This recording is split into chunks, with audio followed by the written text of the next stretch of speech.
Vamos falar sobre orquestração.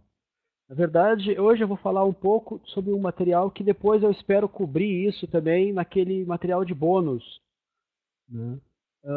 Abordando um pouco mais a fundo o Salt e o Ansible, porque eu abordei basicamente o Salt, Ansible e Puppet, né? Vamos começar com o início, apresentação. Aqui.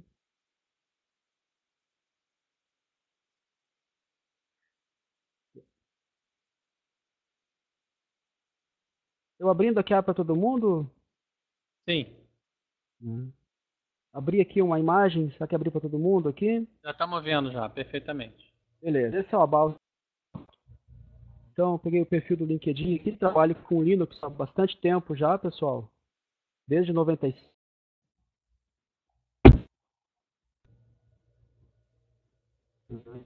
Trabalhei muito com Shell Script, né?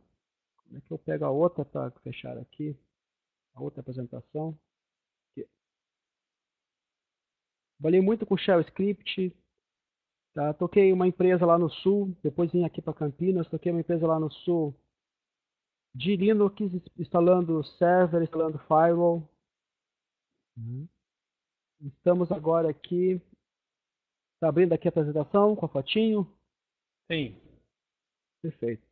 Estamos agora aqui falando sobre orquestração. Orquestração é um termo meio polêmico, mas como eu estava vendo num livro sobre Salt, a gente tem que mais focar em fazer funcionar do que discutir o que é o termo mesmo, né? Mas, resumindo, seria instruir um server a fazer algo quando ocorrer algo em outro server. Você administrar de uma maneira mais inteligente 2, 3, 4.000, né? 300 servidores Linux, ou servidores Windows, ou Macintosh, ou qualquer servidor. Na prática, é bem aberta as opções, o leque é bem grande. E, falar rapidamente sobre o Salt. O Salt é uma ferramenta que já existe também há algum bom tempo, né? O Salt trabalha no sistema, eu tenho um master, eu tenho um minion, que é o agente, assim como o Puppet trabalha com agente também. Ó, chegou o Elton Moraes aí, bem-vindo, Elton. Né? E só que o Salt ele pode ser clientless, pode ser serverless, assim como o Puppet.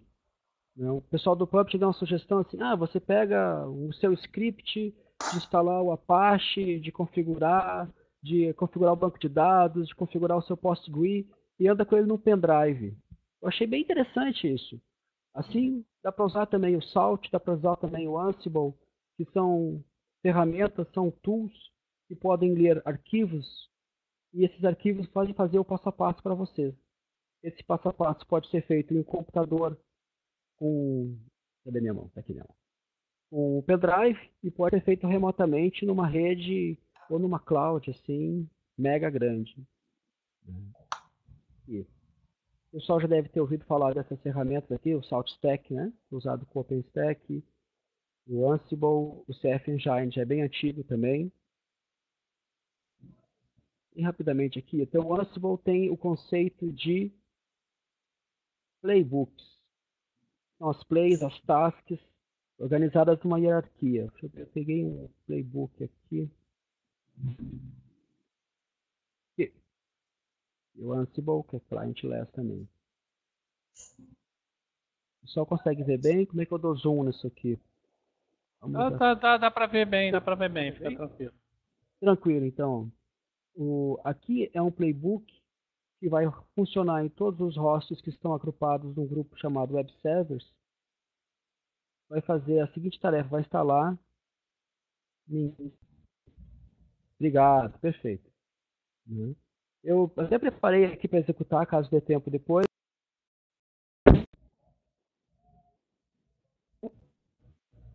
que ele instala o Salt para mim. Eu tenho o playbook no meu Ansible que instala as ferramentas tipo assim, eu quero ter o MC na máquina, eu quero que o arquivo hosts da máquina tenha a seguinte entrada, para padronizar as máquinas. A ideia da orquestração é você poder administrar essas máquinas de uma maneira mais rápida, mais inteligente e sem aquela questão de, gente, temos que instalar 100 máquinas no cliente, cancela o final de semana de todo mundo e vamos lá, pede Coca-Cola e pizza. Isso aí não rola mais, né, pessoal? E é isso aí, a orquestração se resume nisso aí. Beleza. Bem resumidamente, seria isso, pessoal. Vou fechar aqui. Deixa eu me organizar aqui.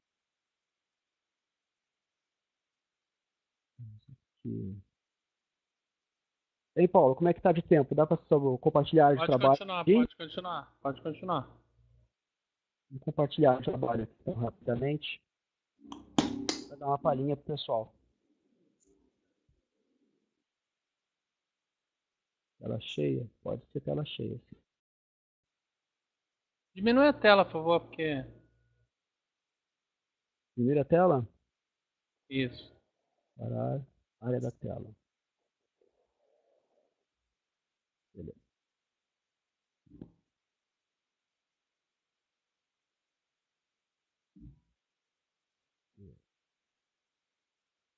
Então, tá vendo aí? Opa, tô vendo bem. Vamos lá. Então tá. Comando F. Aqui eu estou usando o Tmux, para não ter várias telas aqui. No Linux. Então eu tenho o seguinte, eu tenho aqui duas máquinas virtuais já rodando, deixei rodando.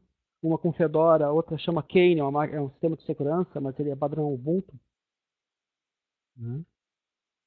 Vamos entrar aqui nos playbooks.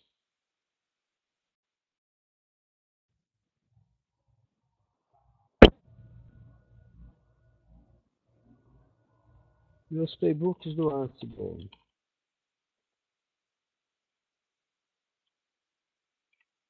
Vou abrir o PutSalt, só para demonstrar para o pessoal. Então aqui é o padrão do arquivo, é um arquivo padronizado, ele tem que ter esse padrão, tem que ter esses três tracinhos aqui, onde identificados os hosts. Aqui ao invés de eu definir um grupo, fica uma chave onde eu posso definir dinamicamente que tipo de grupo eu vou trabalhar. E aqui no caso do Ansible, para instalar o Salt, eu tenho que filtrar.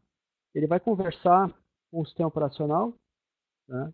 E eu tenho que filtrar de que família é esse sistema operacional onde eu quero instalar. Eu tive que fazer esses filtros para que ele instale usando o apt, caso a família do sistema seja Debian, usando o Yum, caso seja Red Hat, no meu caso um Fedora, e ele seja menor que o 21, seja Red Hat 20, Fedora 21 para baixo, e tem que usar o DNF, porque não usa mais o Yum a partir do Fedora 22. Feito isso, ele tem esse Notify, que chama esse handler, que vai assim, ó, instalei o pacote, então você vai startar. Ele garante que esse pacote esteja iniciado. Só isso aí ele já instala para mim sem maiores problemas. E, maiúsculo é complicado. Vamos ao Tools. Mesmo esquema que eu tenho hosts onde eu vou definir o target e ele vai instalar aqui o pacote MC, usando apt em caso Debian, aquela jogada para usar o Yum ou o DNF, e que tenta jogar usando apt mesmo, htop, factor, factor, só para exemplo.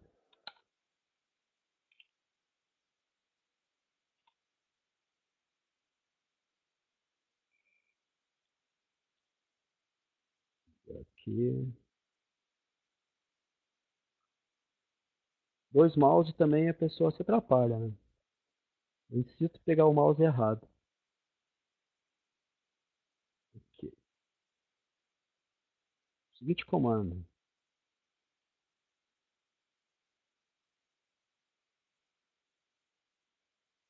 Teste. Aqui vai ficar interessante. Perfeito. Como eu estou usando o Tmux, eu vou digitar aqui no meu computador mesmo, vai ecoar aí para vocês, como se eu estivesse digitando no Windows. Fica mais interessante para nós.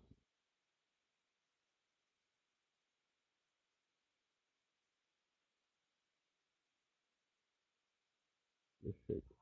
Então, antes do playbook, é o comando para usar o arquivo. Tools, IML.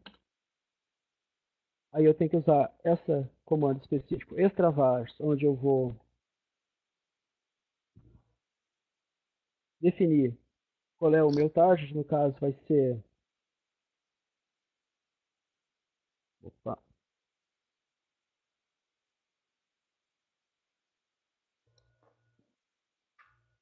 Vai preencher a variável target com fedoras. E eu vou definir que eu vou usar o user root e que ele tem que perguntar a senha. Bom, assim como o Salt, eles esperam que você use a assinatura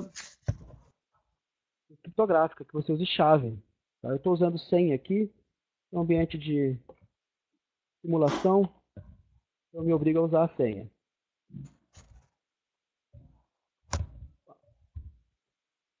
Não estou no diretório certo, não vai funcionar. Agora sim.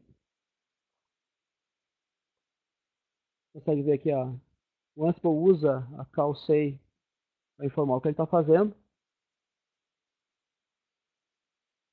Então ele pegou aqui, ó, está executando. O que é interessante mostrar?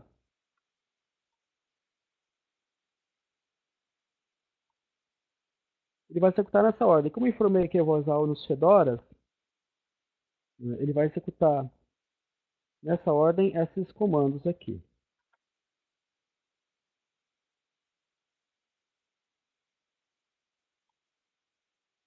Executou.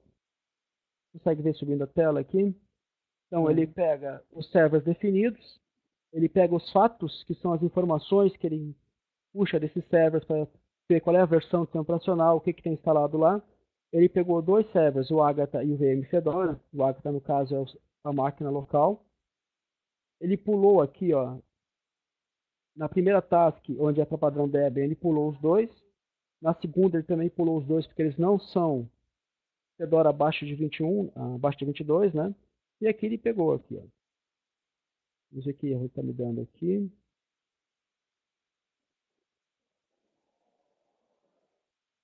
No caso. E fez.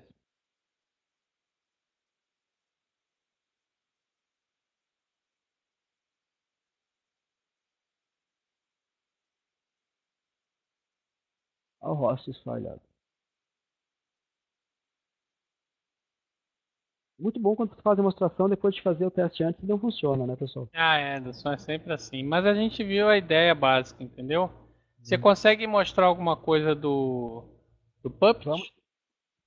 Vamos pro A gente Ansible entendeu a primeiro. ideia, porque assim, sempre vai dar um errinho, uma sintaxe ou outra, mas a ideia a gente entendeu, né? A gente conseguir fazer várias coisas ao mesmo tempo em várias máquinas, né? Uhum. De maneira E automática, né? o que eu gostei muito.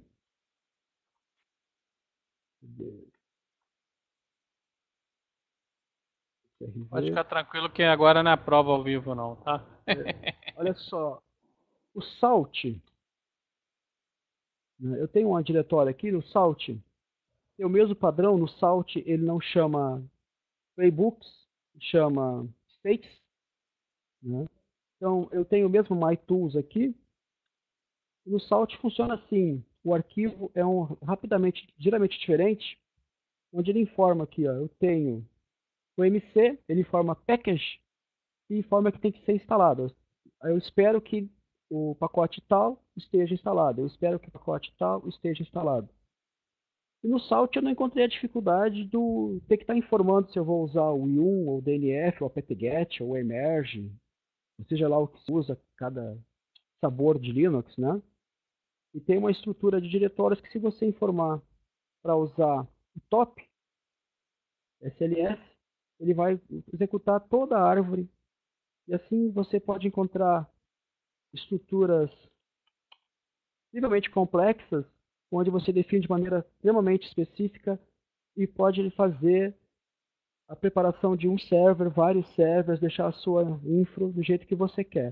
O pessoal do Puppet comenta muito que seria uma documentação efetiva. Você documenta como quer que vai ficar e assim realmente vai ficar. Deixa eu fechar aqui.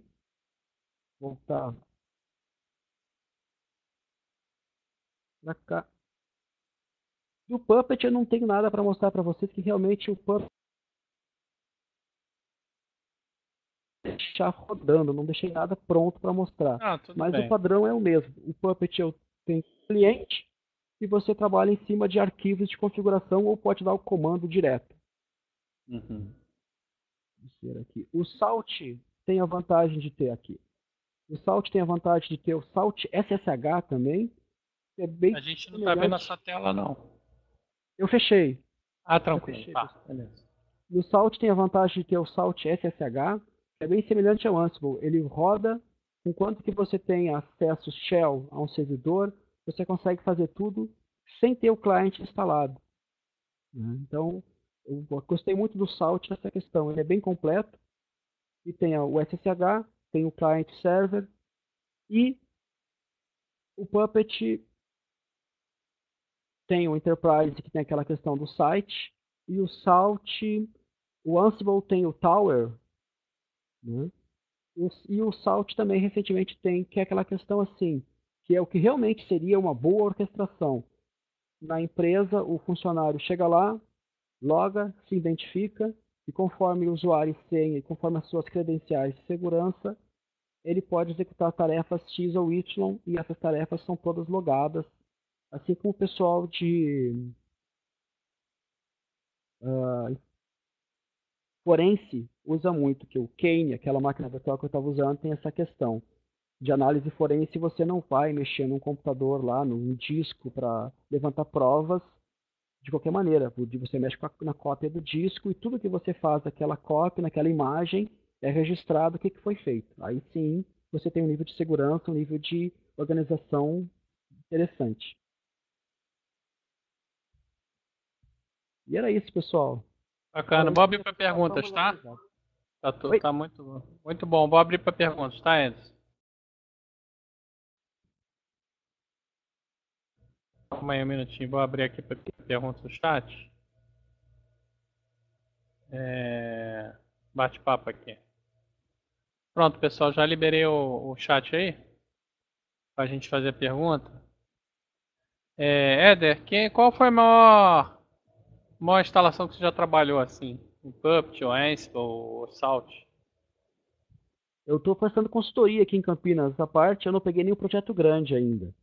Na verdade, Tá. eu estou aprendendo tanto quanto vocês hoje em dia. Em TI, a gente está sempre aprendendo, né? Uhum. A ideia é entrar naquilo que você comentou agora há pouco, Paulo, do OpenStack, SaltStack. Começar a trabalhar com aquilo que eu comentei com o pessoal. Um projeto mais organizado, onde você tem a orquestração de maneira mais segura. Tá. O Fernando está perguntando em quais situações você mais utiliza Salt ou similares? Aqui. Fernando Macedo, em quais situações você utiliza mais o Salt e os similares? Muito suporte a servidor Linux de cliente, né? Mas o que eu achei mais interessante no Salt e similares realmente é você, óbvio que tem muito material na web, todos eles mantêm o seu próprio portal e outros portais open source de módulos, de recursos, né? Mas o interessante é você, sua empresa, ter o seu histórico, os seus scripts documentados e usar isso para padronizar o seu trabalho mesmo. Que é aquele argumento que se vê muito. O profissional vai lá instalar um servidor, ele faz o trabalho e esquece um passo. O ser humano. O próximo cliente é outro profissional que vai, não fica igual, né? Então a ideia é deixar o trabalho uniforme, não depender mais do erro humano. Só que deixar muito claro, para isso, o profissional tem que ter capacitação sim, tem que conhecer o que é apt-get, o que é yum, o que é emerge sim, porque quem vai dar suporte nesses códigos tem que ser um profissional que entenda do Linux mesmo, né? O José Alexandre está perguntando assim, o Puppet eu sei que tem certificações, e os outros? Pois é, o Puppet é o pessoal aqui de Campinas é bem forte com o Puppet, tem bastante certificações, né? Os outros realmente eu não sei te informar assim de memória, mas tanto o Ansible quanto o Salt também são bem conceituados na internet. Entendi. Deixa eu te perguntar uma coisa. Você falou até uma coisa interessante. Você diz que uma empresa que tem suporte, que atende vários clientes, que tem vários analistas, você pode ter alguma configuração centralizada, é isso? Seria mais ou Correto, menos isso? correto. A questão é de como a gente tem, ao invés de ter aquela planilha de passo a passo, você vai ter um pendrive que vai fazer o passo a passo para você, né? Hum, O grande argumento de usar esses pacotes de orquestração é que eles alegam que isso seria a evolução do script shell, por causa da, não é, idempotência, o termo matemático que fala que depois que ele modifica uma configuração no sistema, ele não modifica mais, ele só garante que aquela configuração esteja do jeito que foi definido. É um uhum. conceito interessante de trabalhar. Eu defino que o servidor vai estar assim. Como ele vai chegar a esse resultado não me interessa. E isso facilita para o ser humano trabalhar.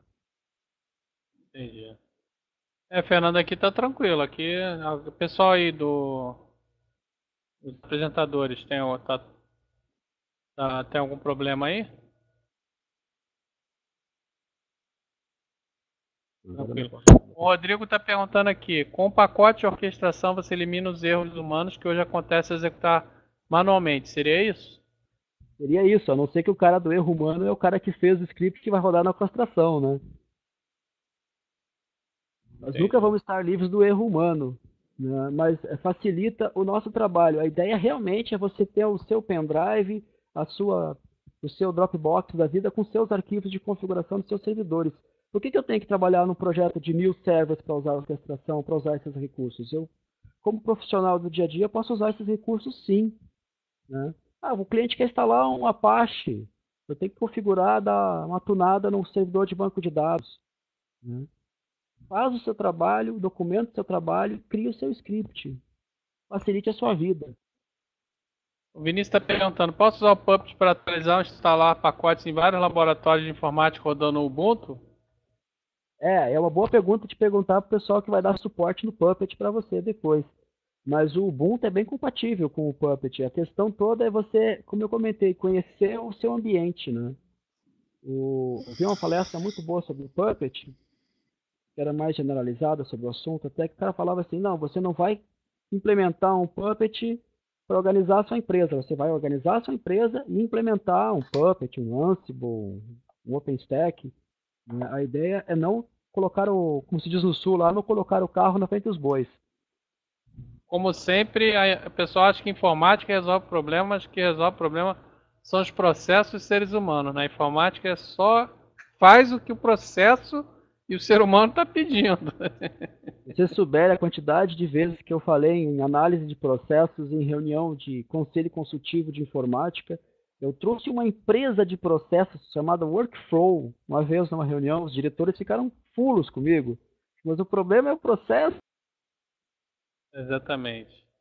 O Jonathan está perguntando, bacana, já fiz muito Ó, shell script de automatização. Éder, o Jonathan está perguntando, já fiz muito shell script de automação de instalações e gerência de Linux, mas nunca utilizei essas ferramentas.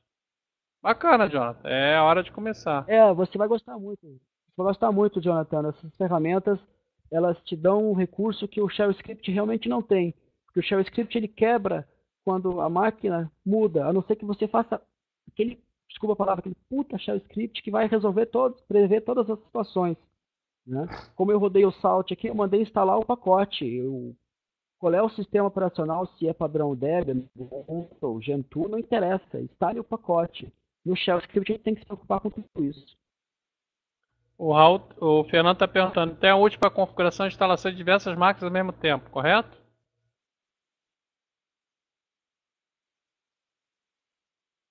Correto. Eu, Correto, né?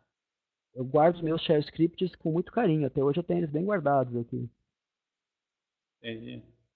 Seria possível criar scripts para verificação de serviços se estiver no chão levantar? O Raul está perguntando. Sim, Ou serve apenas para instalação de pacotes?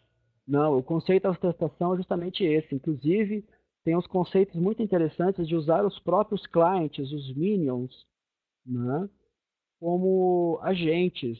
O Ansible, minto, o Salt tem um recurso chamado, fugiu aqui agora, mas é um recurso que ele vem padrão desativado, mas você pode ativar que ele responde a uma situação. Por exemplo, determinado servidor ocorre determinada coisa que você setou, a memória, o serviço caiu, ele pode disparar uma informação para um outro servidor tomar uma ação. Ah, caiu o servidor tal, levanta o servidor reserva, né? Ou tem um problema de banda, ajusta alguma configuração lá no load balancer. Né? A ideia é justamente que algumas dessas reações não dependam mais da gente, que elas sejam automatizadas. O céu é o limite, né? O céu é limite, mas sempre proceder com cautela, por favor. O Nelson está falando assim, Linux é muito bom e você pode configurar de várias formas diferentes, isso é muito bom. Porém, quando você tem um ambiente grande, imagina cada sysadmin fazendo as suas configurações de forma bem entender. E aí que entra essas ferramentas para padronizar as configurações e agilizar no deploy de novos servidores. Pois fez uma vez, basta aplicar a configuração para novas máquinas e já era, correto? Correto, resumiu muito bem. Podia palestrar no meu lugar até. Resumiu melhor do que eu. O Fernando, então se eu quiser adicionar uma nova máquina na rede, eu posso usar o Salt para adicionar o IP, host, name nos arquivos, etc. host todos os servidores. Seriam situações assim. Situações assim. Inclusive, o pessoal, não sei se está familiarizado com o Vagrant. O Vagrant? O Vagrant já tem essa questão. Você baixa aquela imagem, ele já pergunta quem vai ser o seu mantenedor, se você vai usar o Salt, o Ansible, o Puppet. Ele já baixou a máquina, ele afina a máquina conforme as configurações. Eu fiz uma simulação hoje, achei bem interessante. Bacana. Você faz o deploy, né? Uhum. Estamos terminando as perguntas, vamos passar para o Aitio, tá? Mais alguém com uma pergunta? Tá bem, tá tudo bem. Obrigado, tá, Éder? Muito obrigado. Deixa o seu e-mail aí. Deixa o seu e-mail aí no chat. Beleza, digitando no notebook. Beleza. Tá, o Éder vai falar sobre isso na semana do Linux, tá? Vai ter uma palestra sobre isso. Agora eu vou passar para o Elton, tá? Eu vou fechar o chat, tá? O Elton vai falar um pouco sobre o ITIL. Tá? E aí fala 20 minutos, 15, 20 minutos, tá, gente? E aí depois abre para pergunta. Vou fechar aqui o... Tá no chat, tá, gente? Pode falar, Elton. Bem-vindo. Obrigado, pessoal. Boa noite a todos. Abaixa um pouco, tá um pouquinho alto. Deixa eu regular aqui. O Elton realmente, ele me falou depois que ele foi traído pelo horário de verão, que nem a gente tinha pensado mesmo. Realmente... Tava tirando onda, achando que ia chegar às 7 horas na sala, já chegou, já... Gente, tá bom aí a altura? Tá tranquilo, pode prosseguir. Bom, gente, boa noite. Mais uma vez aí, eu peço desculpas pelo horário. Aqui para mim é 7 horas, 7h30 ainda, então... Mas enfim, né? Vamos dar início aí à palestra referente a Linux também, né? E ITIL, tá? Vou colocar aqui na tela para vocês a apresentação. Vamos ter um tempo bem legal juntos aí. Tá dando para ver aí direitinho? Tá, tranquilo. Bom, gente, esse aí é o tema que eu quero falar para vocês, tá? Vai falar sobre processos e pessoas. Quando o nosso amigo falou de processo aí, ó. Falou de processo, eu falei, nossa, realmente não tem para onde correr. E hoje eu estava aqui numa situação no trabalho onde necessitou-se conversar com as pessoas, porque mais na frente a gente vai ver que não adianta você ter equipamento, não adianta você ter tudo aquilo que você, em termos de hardware e software, né? Você acha que tem tudo do bom e do melhor, tudo bem alinhado, se você não tem pessoas em processos bem definidos. Mas enfim, vamos lá começar. O tema que eu vou tratar com vocês também na palestra, com mais detalhes, né, sobre gerenciamento de segurança de serviços de TI.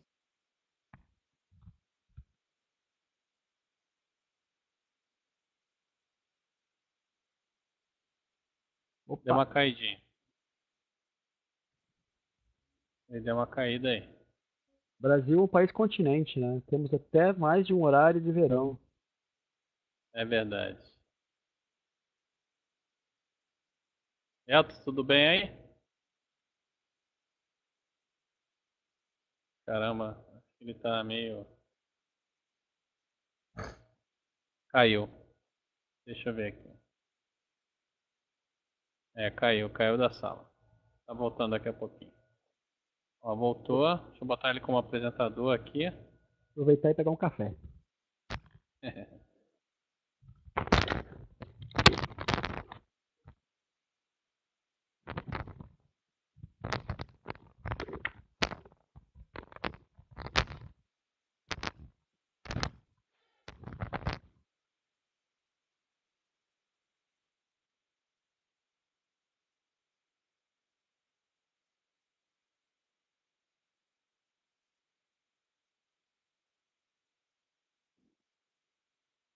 Elton, tá tudo bem aí? Eu tava indo tão bem. A conexão dele aqui pra mim tá média.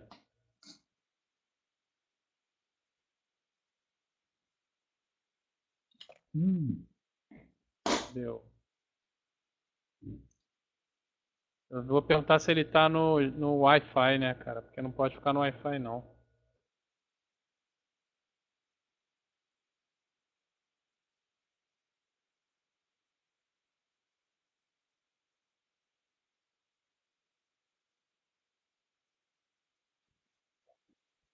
Oi, Elton, tudo bom? Olá, gente, tudo bem? Deixa eu Você tá baixar o no Wi-Fi, microfone. não, né? Você tá no Wi-Fi, não, né? Estou no Wi-Fi, cara. Cara, se puder botar no cabeado aí, se puder. Aí posso colocar. Oi? Vai demorar um pouco mais, eu posso colocar, mas vai Não, demorar um então pouco vamos em mais, né? frente, vamos em frente. Vamos torcer pra Vamos ser tudo continuar. positivo. Isso, vai dar certo. Então, gente, quem sou, né? Meu nome é Elton Moraes, tá? Eu sou formado em gestão de TI há um tempo aí já. Também sou instrutor de TI, tenho esses certificados na área de segurança e na área de processos, tá? Na parte de gestão de TI também. Tá? Sou um profissional focado em segurança e vamos estar juntos aí nesse tempo que vamos aproveitar que a internet aqui está funcionando, tá? Se tiverem alguma dúvida com relação à área de segurança, com relação a certificações, com relação a como essa carreira é promissora, o tipo de a promissora que é essa carreira, né? Então, pode perguntar aí. Gente, nosso roteiro vai se tornar em torno disso aqui, ó. Vamos fazer uma breve introdução sobre segurança, sobre gerenciamento de serviços de TI, tá? Alguns temas como centralizar, automatizar e controlar, controle e implementação eficiente de imagens e provisionamento, que isso é muito importante para o teu ambiente, tá? Gerenciamento e controle eficiente de licenças, verificação avançada de vulnerabilidades, gerenciamento de correções, eficiência por meio da configuração e do gerenciamento de correções centralizados, tá? Então, com relação aos gerenciamento de serviços de TI, gente, e segurança da informação, o que é que ambas têm a ver umas com as outras? Vejam só, se você consegue gerenciar o teu ambiente com segurança, você consegue ter as suas informações na mão, você consegue ter um ambiente controlado, seja hardware, seja software, seja licenciamento, que é algo extremamente importante, tá? Se você, principalmente para quem trabalha com Linux, né, o pessoal que trabalha com Linux aí nas empresas normalmente utilizam a subscrição da Red Hat. Então, tem a questão de licenciamento, você não pode estar colocando todo qualquer servidor aí para construindo servidor à torta e à direito, né? Então, o ideal é que você tenha o controle dessas licenças e faça um controle eficiente, para você ter uma visibilidade muito boa do teu ambiente. Tá? Então, vamos dar continuidade a essa introdução. Gente, vê só, um dilema que as empresas que a gente trabalha, as empresas de TI, seja ela com fim tecnologia, ou seja ela meio, né, acho que tem a noção de que os gestores, eles normalmente solicitam que nós possamos fazer mais serviços com menos custo. Normalmente é assim, né?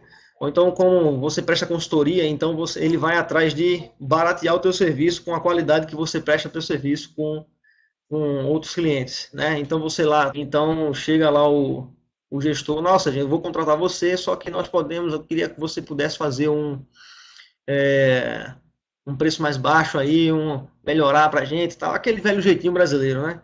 Então, o ideal para eles é gastar menos e fazer mais.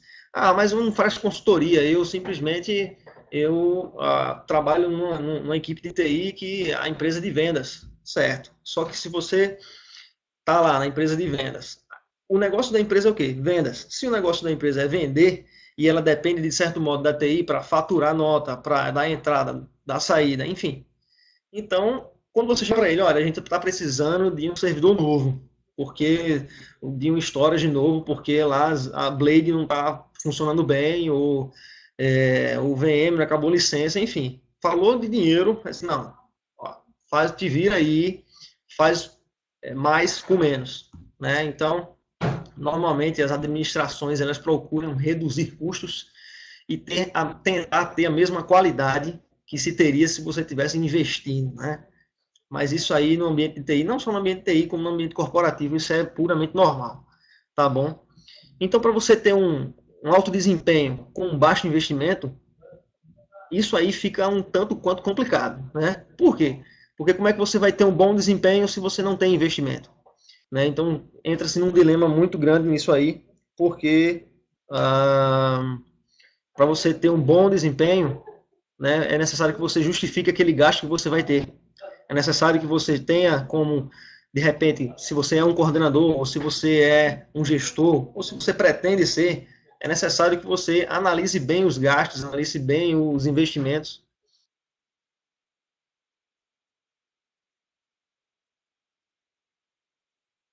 Opa,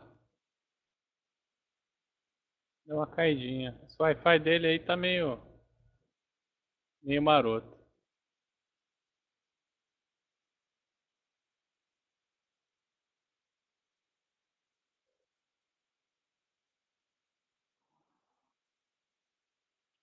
Devia ter avisado que tem que ser sem Wi-Fi, tem que ser cabeado. A transmissão assim não dá pra ser na base do Wi-Fi, porque o Wi-Fi oscila muito. Aí caiu. Vamos lá. Voltou. Só um minuto, gente.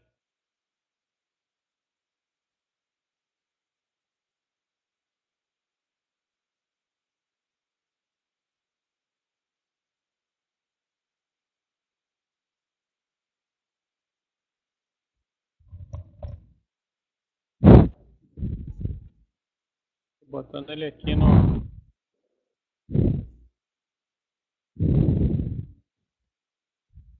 Tô ligando o vídeo dele aqui. Aqui ele não apareceu ainda não.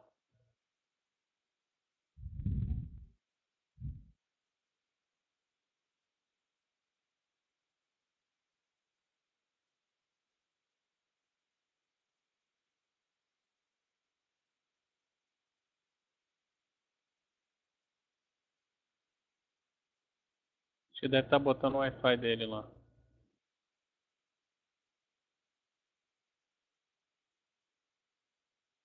Só um minuto, tá, pessoal?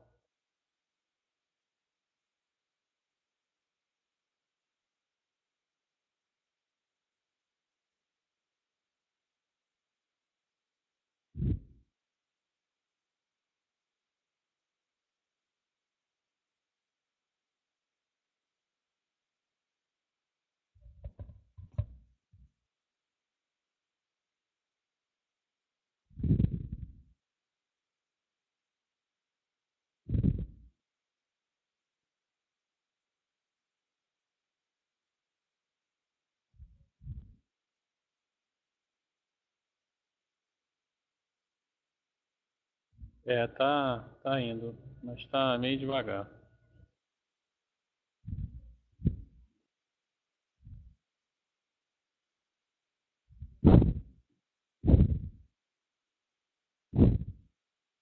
Tô esperando meu café. O negócio tá bom aí, gente. Cadê? Oferecendo Nem break, oferece, né? café e pão de queijo. Nem oferece, né? Caramba. Deixa eu abrir aqui no chat rapidinho, gente, enquanto a gente... Tô abrindo aqui o chat enquanto a gente... Abriu o chat, gente. Enquanto a gente vê o Ento aqui, ó. Só um minuto aqui. Porto Alegre. Saudade, Potinho. E se passa a palavra. Hein, o Éder, a gente tava falando de processo, hein, né? É o famoso problema do processo, né? O cara entra falando de processo. Pra quem trabalhou com programação, enfrentou muito isso, né? E a gente chama em reunião, a situação é séria, a situação é crítica, o que aconteceu? Ah, nós estamos com esse problema, vocês têm que resolver pra gente. O problema não é um problema de processo, é um problema de segurança que sempre querem que a TI resolva, dando aquele famoso jeitinho. Ele comentou. O Rodrigo falou que aqui na equipe sofre muito com essa questão de investimento, né? O pessoal cobra depois qualidade. Eu sempre falava assim, eu tô fazendo o melhor que eu posso em cima do pior que vocês me proporcionaram. Paciência. Como é que é? Tô fazendo o melhor que eu posso em cima do pior. Eu tô fazendo é questão de orçamento, né? A gente faz o máximo possível em cima do mínimo que foi proporcionado. Eu tenho um problema com o pessoal do Windows, né? Eu trabalhei muito com Windows. O pessoal pega assim, vamos fazer um server Windows. Máquina zero bala, 3K certificado. Né? Vamos fazer um server Linux. Pega qualquer máquina aí que Linux funciona em qualquer máquina, né? É bem assim, né? É sempre assim. Qual é a menor máquina? Uma vez eu tive um cliente. Ele falou assim, qual é a menor máquina? Isso foi em 2000. Qual é a menor máquina que roda o Linux? Eu falei um Pentium 100 com 8 MB. Eu falei com 16, mas com 8 roda. Não é que o filho da mãe comprou 10 máquinas com Pentium 100 com 8 MB? E aquilo ali para rodar o Netscape ficava carregando. Aquele Netscape pesado, sabe, de antigamente. Não é esse agora não, que o Mozilla é fácil não, entendeu? Eu já fiz pior, né? Lembra do LTSP? Sim, LTSP. Já fiz pior. O cliente comprava máquina sem disco. Sem disco, sem nada. Só o e tudo entrava lá, tudo um servidor só. Que hoje em dia o pessoal fala muito do sistema do mainframe, da nuvem. Era o LTSP, tu tinha um servidor e todo mundo rodava em cima daquele lá. Aí, o Thiago falou que já teve 45 máquinas com LTSP. E funcionava, cara. Funcionava. Caiu o E server Alexandre, 45 pessoas. E Alexandre, a gente vai ter uma palestra de Raspberry, hein? Fica ligado aí. Hardware Bem less. legal. Vou entrar um pouquinho esse negócio aí de computador de baixo custo, só para vocês terem conhecimento. Um tempo atrás, 2004 para 2005, não, um pouquinho antes, 2003, 2002, eu tive um provedor a rádio. Os meus roteadores que eu colocava nos prédios eram 486 com Coyote Linux fazendo roteamento. E eu comprava no leilão esses computadores para botar nos prédios que eu atuava. Funcionava, hein? O cliente ligava assim, sumiu teu roteador, tem problema, tô levando outro. Tô levando outro, isso aí. Tinha um bolo em casa. O Arthur Senna falou que já ouviu uma história do pai que teve um advogado que gastou 500 mil em licença e máquina. Caramba, hein, cara. Acontece. Beleza, o Elton já Olá, voltou pessoal. e agora ele tá cabeado. Desculpa aí, tá, gente? Vou fechar o chat aqui. Fechar o chat, vamos lá. Continuar. Quando eu parei. Bom, vocês... falando que a gente não tem dinheiro e tem que trabalhar com informática. Escolhemos uma profissão, né? Um pouco ingrata. Gente, então, estava falando de baixo custo, fazer mais com menos. É isso. Vamos falar um pouco de segurança, né? vamos dar continuidade aqui. Então, gente, o que seria segurança da informação? Tá? Segurança da informação, como muitos sabem, é aquele procedimento que toda empresa tem e que utiliza os pilares de segurança da informação, disponibilidade, integridade, sigilo ou confidencialidade, tá? Que utiliza processos bem seguros, enfim. Segurança da informação, ela está aí para nos ajudar, mas também muita gente não quer fazer o processo para nos ajudar. Por exemplo, todo mundo te cobra uma política de segurança da informação. Vamos fazer uma política, beleza, vamos fazer funcionar aqui. Certo, só que um aceita e os demais não gostam da ideia, compreende? Então, se você é um profissional de segurança, você tem que saber lidar primeiramente com o público, você tem que ser um bom vendedor, né, da tua ideia. Se você vende bem a tua ideia, beleza. Se você não consegue vender a tua ideia, você não vai para frente, tá? Então, segurança da informação, ela é um quesito que caminha juntamente com todos os demais pilares, tá? Do gerenciamento de processos, gerenciamento de pessoas, gerenciamento de serviço, tá bom? Inclusive, na matéria do ITIL, aliás, o ITIL tem um ponto que é só sobre segurança da informação, tá? Então, a segurança da informação como um todo, ela é muito, mas muito importante, tá bom? Vamos lá dar continuidade. Então, se vocês repararem, os pilares da segurança da informação, integridade, confidencialidade ou sigilo, disponibilidade. Então, como é que funciona esses três pilares aí? Integridade é aquele ato de você pegar a informação e manter íntegra, tá? Manter ela do jeito que ela nasceu até a morte dessa informação. Então, se você manda, um exemplo clássico, se você manda uma carta, hoje não se trabalha mais com carta, mas com e-mail, se você manda uma carta para um destinatário e ela chega violada, por exemplo, você compra um carro novo e você nota que o seu boleto vai vir por carta, olha só, né? Maravilha, 60 parcelas lá, então você nota que não chegou lacrado. Então, o que é que vai garantir a integridade dessa informação quando chegar para você? Nada. Pelo fato de que, o papelzinho está tudo lá, certo? Mas o que é que garante que ninguém fez um plágio das tuas informações que estão lá? Existem informações confidenciais naquele lugar, naquele envelope, entende? Então, vamos falar um pouco mais, digitalizando a informação. Então, integridade na era digital. Você vai mandar um e-mail, você vai fazer um acesso a VPN, por exemplo.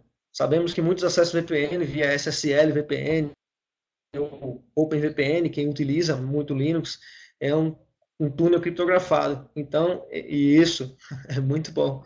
Se esse túnel, por alguma forma, tiver alguma falha, tá, na informação, qual a informação, ou você enviar uma informação nesse túnel e que ela, por alguma forma, é hackeada ou pegar essa informação, qual é a garantia da integridade dessa informação? Você não vai ter garantia nenhuma que essa informação vai chegar íntegra do outro lado, da forma que é. Confidencialidade é o fato de você tornar essa informação confidencial, ou seja, só aquele usuário que tem permissão para ler ou adquirir aquela informação vai ter o direito de poder ter essa informação, tá? Então, disponibilidade é o fato de você manter ela disponível para você ou para aquele usuário que precisa da informação quando ele deseja. E isso aí é disponibilidade, tá? Se vocês repararem nas ISOs, na família ISO 27000, que é a ISO onde você pode estar estudando bastante, né? A ISO 27001, que é a ISO referente à certificação da empresa, não para o profissional. Se você for um profissional de segurança ou até na área de TI e gostar da área de segurança e quiser tirar a parte da segurança, da certificação da segurança, então você pode tirar 27002, que é uma certificação para segurança da informação para o profissional, tá? Que ela é muito conceitual, é muito teórica, simples de fazer, tá? Mas são os conceitos básicos, né? Os fundamentos de segurança da informação. Quem tirou ITIL e quem vai tirar ITIL, tem um módulo de segurança da informação na ITIL também. Você pode estar lendo e uma informação e uma certificação vai complementando a outra. Então, é muito simples de você estar estudando por essas certificações, tá? Não precisa ter experiência prévia para tirar a certificação 27002, tá bom? Você pode estar dando uma olhada nesse curso, que é muito importante, muito interessante. Gente, dando continuidade aí, nós atualmente vemos uma evolução e um crescimento de ameaças muito grande, tá? Com a evolução da tecnologia, de fato, os administradores Linux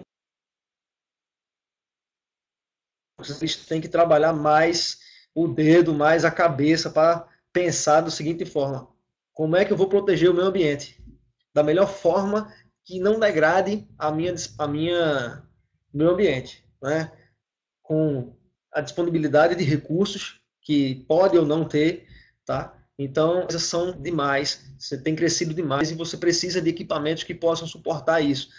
Mas aí o Linux não trabalha sozinho, não. Com certeza que não trabalha só. Na tua estrutura, é importante que você trabalhe com um firewall de borda, é importante que você trabalhe com um IPS, né? Com o IDS também, que são equipamentos de intrusão, de detecção de intrusão, né? Que vão ajudar bastante na tua administração e o teu ambiente, tanto em...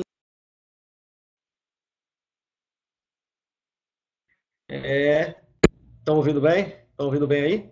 Sim, pode continuar, pode continuar. Entrada e saída de informações vão estar bem resguardados, tá?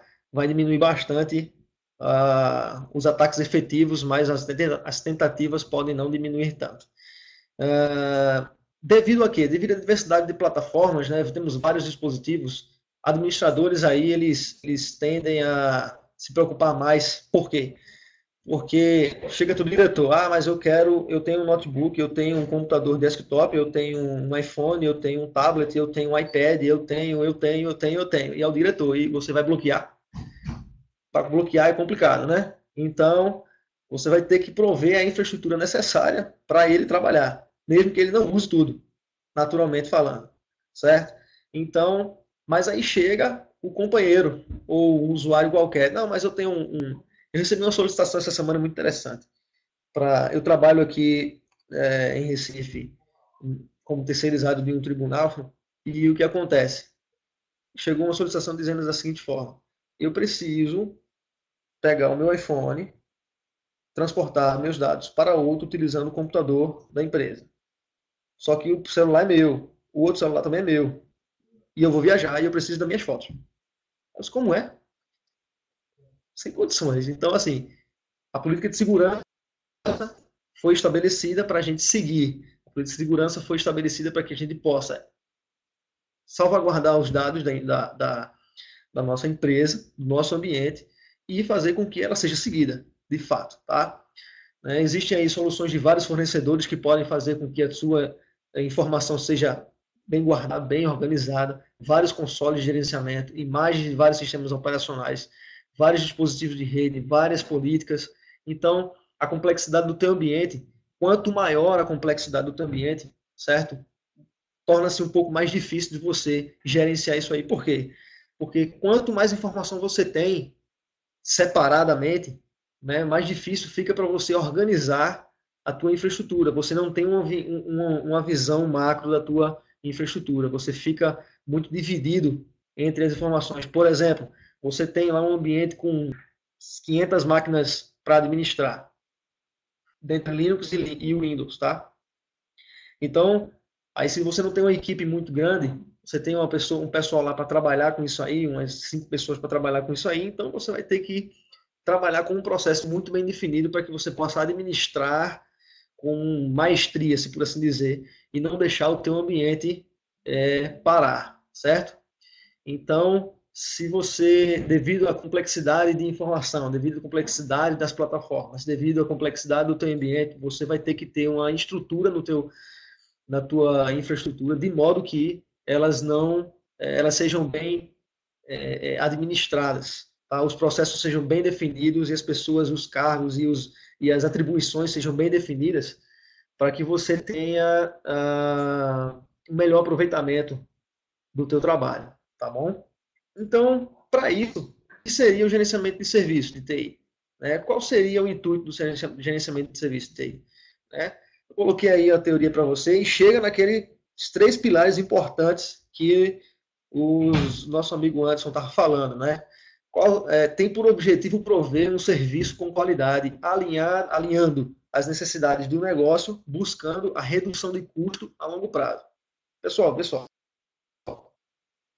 para você gerenciar bem o serviço de TI, você não precisa ter os melhores equipamentos, você não precisa ter as melhores pessoas, você não precisa ter os melhores nada, por assim dizer. Você tendo pessoas, lógico, qualificadas, que sabem fazer o serviço, pessoas que conhecem o teu ambiente, você tendo processos definidos e você tendo produtos, tá, com a altura do conhecimento dos teus profissionais ou da tua equipe, então você tem condições de gerenciar muito bem os seus serviços.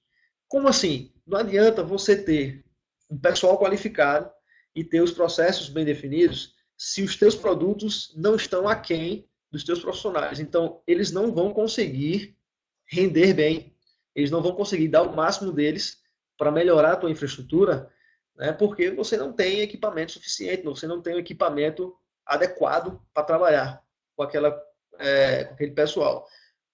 Em contrapartida, vale para os outros pilares, né? Se você começar a inverter aí essa ordem, você não tem pessoas, mas tem produtos e processos, então não vai funcionar. Enfim, você tem que ter esses 3 processos alinhados, essas colunas alinhadas, para que o gerenciamento dos serviços funcione, tá? Não vou dissecar nesse momento, não é o momento a gente dissecar o gerenciamento de serviço de TI, porque TI é assim, TI você tem um leque. Se você trabalha com Linux, você tem um leque enorme. Se você trabalha com Windows, outro leque enorme. E assim vai. Você tem inúmeras possibilidades de trabalhar, né, de ter com esses sistemas, assim como o gerenciamento de serviço também funciona dessa forma. Você tem inúmeras opções onde você pode tratar gerenciamento de configuração, gerenciamento de demanda, gerenciamento de abertura de chamada, enfim. Isso tudo está dentro e faz parte do gerenciamento de TI, tá? E você trabalhar com os seus processos seguros com relação a isso é o que faz toda a diferença, tá bom? Centralizar, automatizar e controlar. Vê só, pessoal, eu coloquei algumas opções, mas eu vou dar devido ao tempo, né? Não sei se deve estar findando aí, mas enfim, para a gente não delongar muito, né? Você tem processos, pronto, você ter processos bem alinhados, processos centralizados e automatizados, fica fácil de você controlar, ok? Se você possui ferramentas que te permitem centralizar a tua informação, te dando relatórios, te dando segurança, te dando administração automatizada do teu ambiente, fica mais fácil de você ter o olhar para o teu ambiente. Tá? Você olhar para o teu ambiente e conseguir ver informação unificada de todo o material, de tudo aquilo que você tem. Tá bom? Vai estar sendo do Linux mais detalhes a respeito desse gerenciamento. Tá, pessoal? Vamos adiantar aqui um pouco. O gerenciamento e controle eficiente de licenças, pessoal, ajuda muito na redução do custo, tá? Na estratégia de seguranças mais efetivas e visibilidade completa do teu ambiente. Se você tem as licenças e você não sabe para onde elas vão, você não sabe como é que está sendo usada, como é que você vai ter noção do custo que você está tendo com aquelas licenças? Não é barato uma subscrição, por exemplo, da Red Hat, não é barato uma licença da Microsoft para os servidores Windows 2008, 2012, enfim. Então, com relação ao licenciamento, é muito importante que você tenha a centralização desse gerenciamento na mão, porque senão você não consegue reduzir custos, você não consegue ter uma estratégia, uma segurança nas estratégias que você vai manter, tá?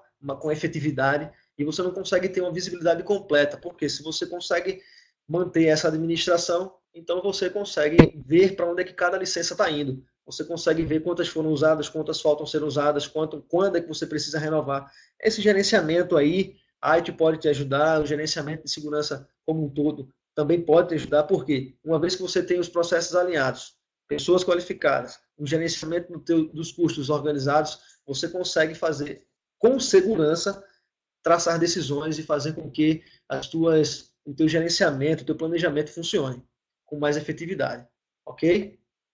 Aí eu passo algumas etapas que podem ser adotadas, tá? Com relação a inventário de software, planejamento de licenças, inventário de hardware e rastreamento de dispositivos e relatórios, tá? Com isso tudo, você consegue manter o teu ambiente mais favorável para a sua administração, para a administração.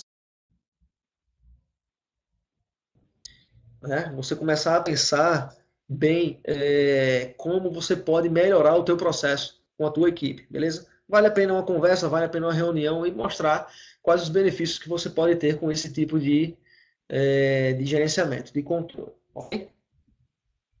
Verificação avançada de vulnerabilidades e gerenciamento de correções. Vê só, essa questão de você verificar as vulnerabilidades avançadas e ter o gerenciamento de correções é muito importante, porque se você tem um sistema não atualizado, um sistema que está desatualizado, um antivírus desatualizado, ou até subscrições do teu sistema que não estão bem alinhadas, não estão atualizadas, o sistema como um todo, você pode ter problemas de invasão, você pode ter problemas de segurança como um todo, tá? Se você tem um monitoramento contínuo da tua ameaça, você tem um equipamento que faz esse tipo de controle, é importante, tá? Mas eu não tenho dinheiro, a empresa não vai disponibilizar valor suficiente para a gente comprar um IDS, né? Ou você comprar um IDS que faz isso sozinho. Não tem problema, você pode instalar um Snort, né? Utilizando o Linux aí, você pode instalar aí equipamentos open source que você pode estar fazendo com que a tua infraestrutura possa estar sendo monitorada corretamente, ok? Temos e isso evita com que a constante evolução das ameaças faça com que o teu ambiente se degrade, né? Tanto da parte de dentro quanto da parte de fora, evitando com que até de repente seu ambiente sofra um ataque de DOS, sofra ataques de negação de serviço, né? Então, você tem condições também de localizar e corrigir. Isso você pode montar uma estrutura de monitoramento de modo que, por exemplo, você consegue fazer isso com Nagios, você consegue fazer isso com os Zabbix, por exemplo, você consegue monitorar a tua infraestrutura de modo que eles possam verificar para você as atualizações, verificar para você que tipo de vulnerabilidades eles podem ter, quais serviços pararam, serviços cruciais. Você pode estar verificando isso desde que a ferramenta bem configurada, né?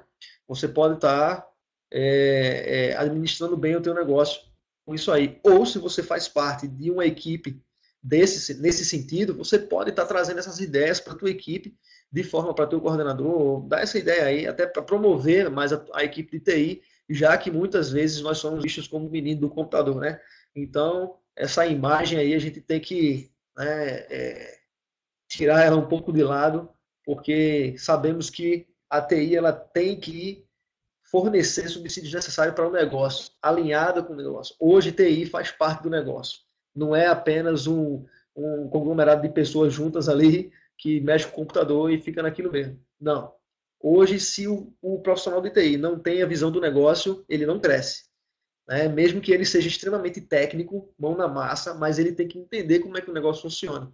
Normalmente, se você observar o mercado de TI, muitas pessoas estão partindo da área técnica para a área de gerenciamento. Por quê? Porque estão vendo a necessidade disso acontecer, né? Porque senão vai ficar naquilo lá mesmo e nada contra a parte técnica, obviamente, faço parte também disso.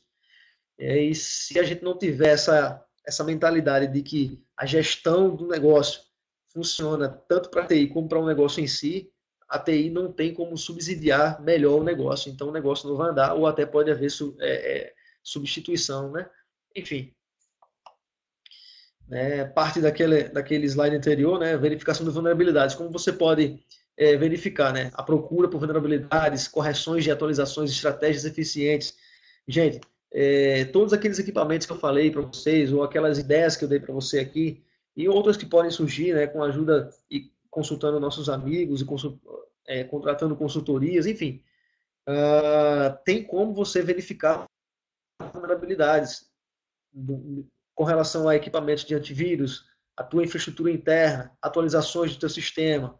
Tá? É importante você estar antenado quanto a isso, porque uma simples atualização não instalada pode fazer com que o seu trabalho seja todo findado. Tá? Então, encerrar aqui. Deixa eu colocar um último slide aqui para vocês. A eficiência por meio da configuração e do gerenciamento de correções centralizados.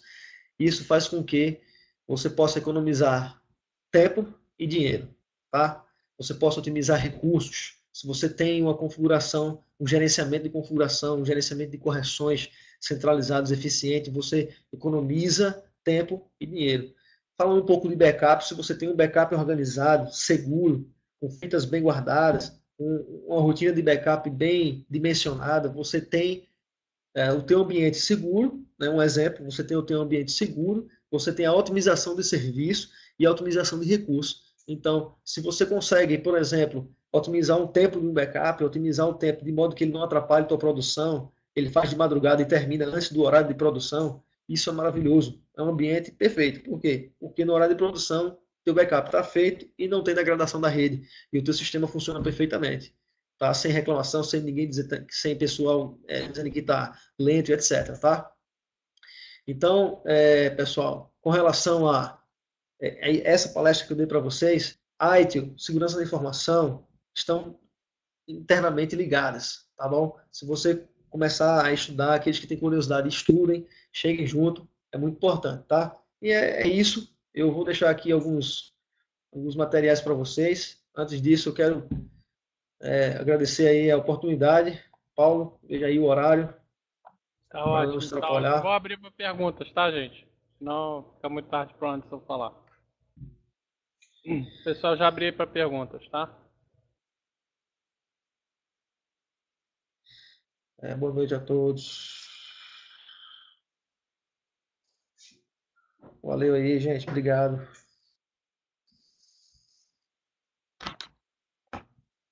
O que você sugere para Bom, o que eu inventário de sugiro para hardware? inventário de hardware, Rodrigo? Rodrigo, é o seguinte, existem várias ferramentas open source que você pode estar fazendo isso, tá? Existe aí o OCS Inventory, tá? Uma ferramenta muito boa. Existe aí o GLPI que pode estar fazendo isso, como por exemplo, o GLPI, além de fazer o inventário, ele pode estar sendo integrado com o OCS, tá? Então ele faz o inventário, ele trata SLA, ele é um programa completo com relação à visão da IT, entendeu? Então, é uma boa pedida. Como, a Microsoft, como trabalhar em uma empresa em que se dá valorização à certificação, mas a metodologia na prática não existe? Arthur Senna está perguntando. Arthur, isso é puramente normal. Por exemplo, você é cobrado para ter certificação para dizer que a empresa tem profissionais certificados, mas a empresa não pratica. Então você quer botar para funcionar o negócio, mas muitas vezes não funciona. Isso, assim, as empresas não estão preocupadas muitas vezes com isso. Está preocupada que ela, com a visão dela ter um profissional qualificado. Isso é bom para você e para ela também, porque ela vai ter pessoal qualificado e você vai estar qualificado. Você vai ter abertura para o mercado, tá? E quanto a ela não utilizar a metodologia, isso parte aí, assim, do convencimento, né? Tem que vir de cima. Uma vez que você tem essa abertura com a diretoria, com a gestão, e começar a vir, né, com as cadeias hierárquicas convencidas, então você consegue instalar, você consegue implantar bem, pelo menos um catálogo de serviço, que é o mínimo que uma equipe de TI tem que ter, tá? Se respondeu a sua pergunta aí. O José Alexandre está falando que tem o Spiceworks também, né? Isso. É verdade, muito bom. Inclusive foi implantado, a gente conseguiu implantar hoje aqui. Uhum. O Rodrigo está falando aqui, o dispositivo da diretoria é um problema para trancar também. Na verdade, o maior furo da TI chama-se diretoria. É ou não é verdade? Não, gente, a gestão está preocupada em ganhar dinheiro, tá? Os donos de empresa, obviamente, se ela tem um negócio, ela quer fazer o negócio funcionar. Ela não está preocupada o quanto tem que investir na TI, não. Por exemplo, ela quer que o negócio funcione, o negócio não pare. Como é que tem que fazer, não se sabe. O resultado, ela quer o resultado, ela não quer como é que você tem que fazer, entendeu?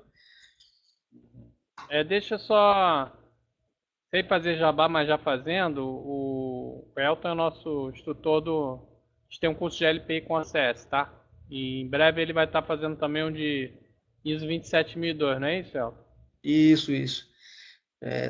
Será lançado aí em breve para vocês. Se vocês quiserem ter uma ideia melhor de como funciona a ISO, vai estar sendo liberado em breve aí para vocês o curso. Muito bom. Aconselho. Tá. O Rodrigo está falando, tem que garantir alta disponibilidade. Como você vai fazer isso? A diretoria não quer saber. É verdade. Tem que ter alta disponibilidade, mas o cara não quer comprar a segunda máquina, não é verdade? É brincadeira. O José Alexandre, eu fiz o licenciamento da indústria e passo por muitos problemas. Consegui economizar 29 mil de licença. Aí, José Alexandre, aí. O que o Elton falou, né? Olha só. É verdade. Rapaz, e você conseguiu economizar bastante. Isso aí te trouxe uma visibilidade muito grande, tá? Muito boa. Eu penso que você deve estar bem visto aí, né? Ou se você não levou três tapinhas nas costas e dizer, muito bem, não fez mais o seu trabalho. Mas assim, é o nosso dia a dia. Eu já levei. O Tassi está falando dos piores problemas da TI economizar e não ser valorizado. E para inventário de software, tu sugere alguma ferramenta open? O Rodrigo está perguntando. Isso. Para inventário, eu sugeri aí o OCS e o GLPI, né? Você pode estar utilizando essas duas. Tem o que foi dado anteriormente aí, tá? Os hábitos nágios. O Cristiano está Pode ser também, perguntando, mas é só na empresa que eu trabalho, temos a área de TI dividida em 3 equipes. Pessoal de suporte em campo, time de administradores servidores e redes e também desenvolvedores. Existem ferramentas free que nos auxiliam na organização das tarefas. Cada equipe como um único time e visão de administração com baixo custo. Acho que o próprio GLPI, né? Com certeza, o GLPI faz né? isso para você, tá? Isso. Só uma palhinha, Paulo, se me permite. O GLPI ele consegue trabalhar com entidades, tá? Se você tem uma equipe onde você consegue, você tem lá administradores de rede, você tem equipe de campo, você tem desenvolvedores, então o que é que você pode fazer? Trabalha com entidades, cada entidade, uma não consegue ver a outra, mas você, como administrador do sistema, você consegue ver as três e separar os chamados para cada uma equipe separadamente, entendeu? Rodrigo Maciel, aqui na empresa usamos o NAS para ser proativo na solução dos problemas. O Thiago está falando Spy Network Satellite na Red Hat. Isso. O Zé Alexandre falou que vai promover um Hangout NAS, criacionar 20 minutos, quem estiver interessado, estamos aí. Zé Alexandre, pode passar o seu e-mail ou alguma coisa assim para o pessoal entrar em contato contigo. O Tasso está falando, GLPI e uma Redmine para gestão de projetos, a meu ver, é a melhor forma de organizar a equipe. O Ederson está falando que o Puppet, Ansible e Salt também gerencia e controla inventário, é isso mesmo, Ederson? Legal, Boa. não sabia não. E você tem o controle que você tem na sua rede, então já dá para fazer o inventário também. Inventário detalhado com a questão dos fatos, né? Eu levanto os fatos de cada máquina. Eu só uso o Puppet para instalar os Zabbix na Azure também. Muito bom, cara. O Rodrigo está falando que o satélite mostra umas coisas também. Pessoal, vamos fechar aqui as perguntas, vamos passar para o Anderson aí. E o pessoal quer ver os drones aí, tá bom? Obrigado. Beleza, aí, gente. Tá bom, Elton? Eu agradeço, tá? Fica meus contatos aí. Se vocês, qualquer coisa, entre em contato que a gente tira uma dúvida, troca uma ideia. Valeu, gente. Obrigado. Tá bom, um abração. Pode falar, Anderson. Bem-vindo. Tá, áudio bom? Dá para falar? Tá tudo 100%. 100%, então vamos lá. Beleza. Vamos lá, pessoal. Eu não tenho apresentação para vocês, vou só falar aqui. Então vamos seguir o barco aí. Apresentação, então, vamos lá. Vocês estão vendo meu nome aí, Anderson Porto Alegre. Pessoal, Porto Alegre eu coloquei aí, não é por causa da cidade que eu moro, é o meu sobrenome mesmo, tá? E como o Ederson falou, me chama de Éder, eu sou conhecido como Porto Alegre em todos os lugares. Então, pode falar, ô Porto Alegre, aí eu já atendo que sou eu mesmo. Tá ok, pessoal? Então vamos lá. A palestra, na realidade, da Semana do Linux, a minha ideia foi falar sobre a construção de drones e usando sempre hardware e software livre. Software livre, usando lá o sistema operacional Linux e ferramentas todas livres, né, para a configuração do drone. Existem várias placas de drones no mercado, pessoal. Então, umas proprietárias, a maioria do pessoal conhece aí. Alguém comentou daquele... Eu vou falar drone, apesar que a comunidade não gosta que fale drone. Tem que falar multirotor, multicóptero, enfim. Não é assunto para agora aqui. Mas eu vou falar drone, que é o que todo mundo conhece, tá? Então, existem várias placas. Aquele pessoal no início aqui que a gente estava conversando, que falou dos Phantom, né, que apareceu ali no chat, aqueles drones branquinhos, são drones de tecnologia proprietária daquela empresa DJI. São excelentes, mas muito caros ainda para a gente aqui. E como eu já sou um cara que vem de TI há muito tempo, né, na realidade, a minha função, já há muitos anos, sou administrador de redes e também minha área de atuação é mais na parte de segurança, sistema operacional Linux também. Mas o hobby principal acaba sendo os drones, né? E a parte de programação deles. Então, o que eu fiz? Em vez de utilizar drones com placas controladoras proprietárias, com bastante recurso, mas qualquer coisa que eu necessitasse teria que pagar algo mais, então eu procurei no mercado placas que a gente pudesse utilizar que são de tecnologia livre. Então, muita gente já deve ter ouvido falar em Arduino, as plaquinhas microcontroladora. Alguém vai dar uma palestra aí sobre Raspberry Pi, que também é da linha do Arduino também, seria só que voltado para Python. Opa, deu um barulho diferente aí, tá tudo ok, né? Sim, sim. Tá. Então, eu comecei a me dedicar aos drones. E o que eu quero fazer hoje aqui e durante a palestra é plantar uma sementinha naqueles programadores que durante muito tempo eu fui programador de programas comerciais, né? Então, desenvolver sistema para restaurante, para hotel, para não sei o quê, e muito tempo assim. No momento que eu comecei a aprender, aquela vontade de ser professor pardal, né? Eu comecei a notar que era muito mais legal programar, não mais algumas coisas, nada mais abstrato, mas coisas concretas. Vamos programar um robô, vamos programar um avião inteligente, né? Um drone. Aí o negócio começou a ficar bastante bacana, e eu comecei a gostar disso daí. Então eu fugi um pouquinho da parte comercial, olha, vamos começar a trabalhar com essa parte aí. Então, a minha ideia é mostrar o quê? Eu consigo hoje, com software livre, somente software livre, e com placas que tem... Quando eu falo hardware livre, pessoal, é porque a empresa que fabrica a placa, ela deixa aberto para qualquer outra empresa clonar de forma legal. Então, existe, durante a palestra da Semana do Linux, eu vou falar para vocês sobre onde comprar material, onde compra essas placas, tudo vai estar tudo mencionado lá na palestra, mas a gente começa a verificar que eu consigo construir drones hoje em dia com mais recursos que esses que a gente paga no mercado aqui, 7, 10, 15, 18 mil, e com tecnologia livre. E o mais legal é ver o que podem fazer essas máquinas, né?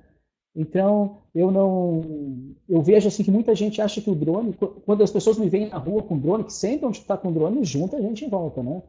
O pessoal já chega, tem câmera? Onde é que está a tua câmera? Tá fazendo filmagem? É muito engraçado. Ou quanto que tu pagou? Foi tu que fez? Que legal! Então, pessoal, assim, ó, o drone não é feito só para aquelas filmagens aéreas bonitas que a gente está acostumado a ver. Não é só isso, não. Então, eu vou dar alguns exemplos para vocês. Que geralmente, uma vez eu aprendi, quando eu entrei no software livre, o meu tutor falou para mim assim, olha, tu casa com uma distribuição Linux e vai com ela para sempre, que tu vai ficar bem. Não precisa ficar pulando de galho em galho aí. E eu digo isso para os drones, eu acabei casando com uma placa chamada APM, é uma placa de 8 bits, e existe outra PixHawk, que é 32 bits, que é a mesma coisa, do mesmo fabricante, porém tem mais recursos, né? Poder de processamento. Então eu casei com ela, porque ela tem todos os recursos que eu quero, né? Hoje em dia eu consigo fazer muitas coisas com essa placa aí, que a ideia é lá na palestra mostrar para vocês o que a gente faz com ela, modos de voo e tal. Mas o legal é começar a programar essas máquinas. Ou seja, eu vou dar alguns exemplos para vocês aqui. Antes de dar os exemplos, é só para quem quiser iniciar no mundo dos drones, pessoal, eu só aconselho o seguinte. Hoje em dia a gente vê no mercado, está cada vez aparecendo bastante drones, esses drones comerciais. São drones pequenos, com um voo também no máximo a 100 metros da gente, 50, 60 metros que a gente pode ir, que são os drones pequenininhos. Eu vou só aproximar, que nem esses que eu mostrei aqui. Esse drone aqui, ele custa, eu acho que no Mercado Livre, aí, por volta de R$200, eu acho. Mas lá na China a gente compra por 15, 20 dólares. Né? Só tem aquela demora do correio, uns 80 dias para chegar. Tá complicado os correios, pelo menos o Porto Alegre aqui está complicado, pessoal. Só que esse tipo de dronezinho aqui, eu acho excelente para aprender a pilotar. Né? Por quê? Difícil de estragar, cai, bate, a gente monta, cai uma hélice, a gente monta, ó, melhorou agora aqui, deixa eu aproximar aqui. Então é bem bacana de voar com esses pequenos bichinhos aqui para aprender. Por que eu recomendo aprender com isso daqui? Porque quando a gente monta um drone mais sofisticado, como esse que eu mostrei para vocês no início aqui, esse bichinho aqui, ele é um drone bem mais caro, né? Mas também não muito. Tá cheio de fio aqui embaixo, eu montei meio na corrida aí, mas já fiz voos com ele. Cheio de antena, tem 4 antenas aqui em cima. Vou explicar para que serve cada uma.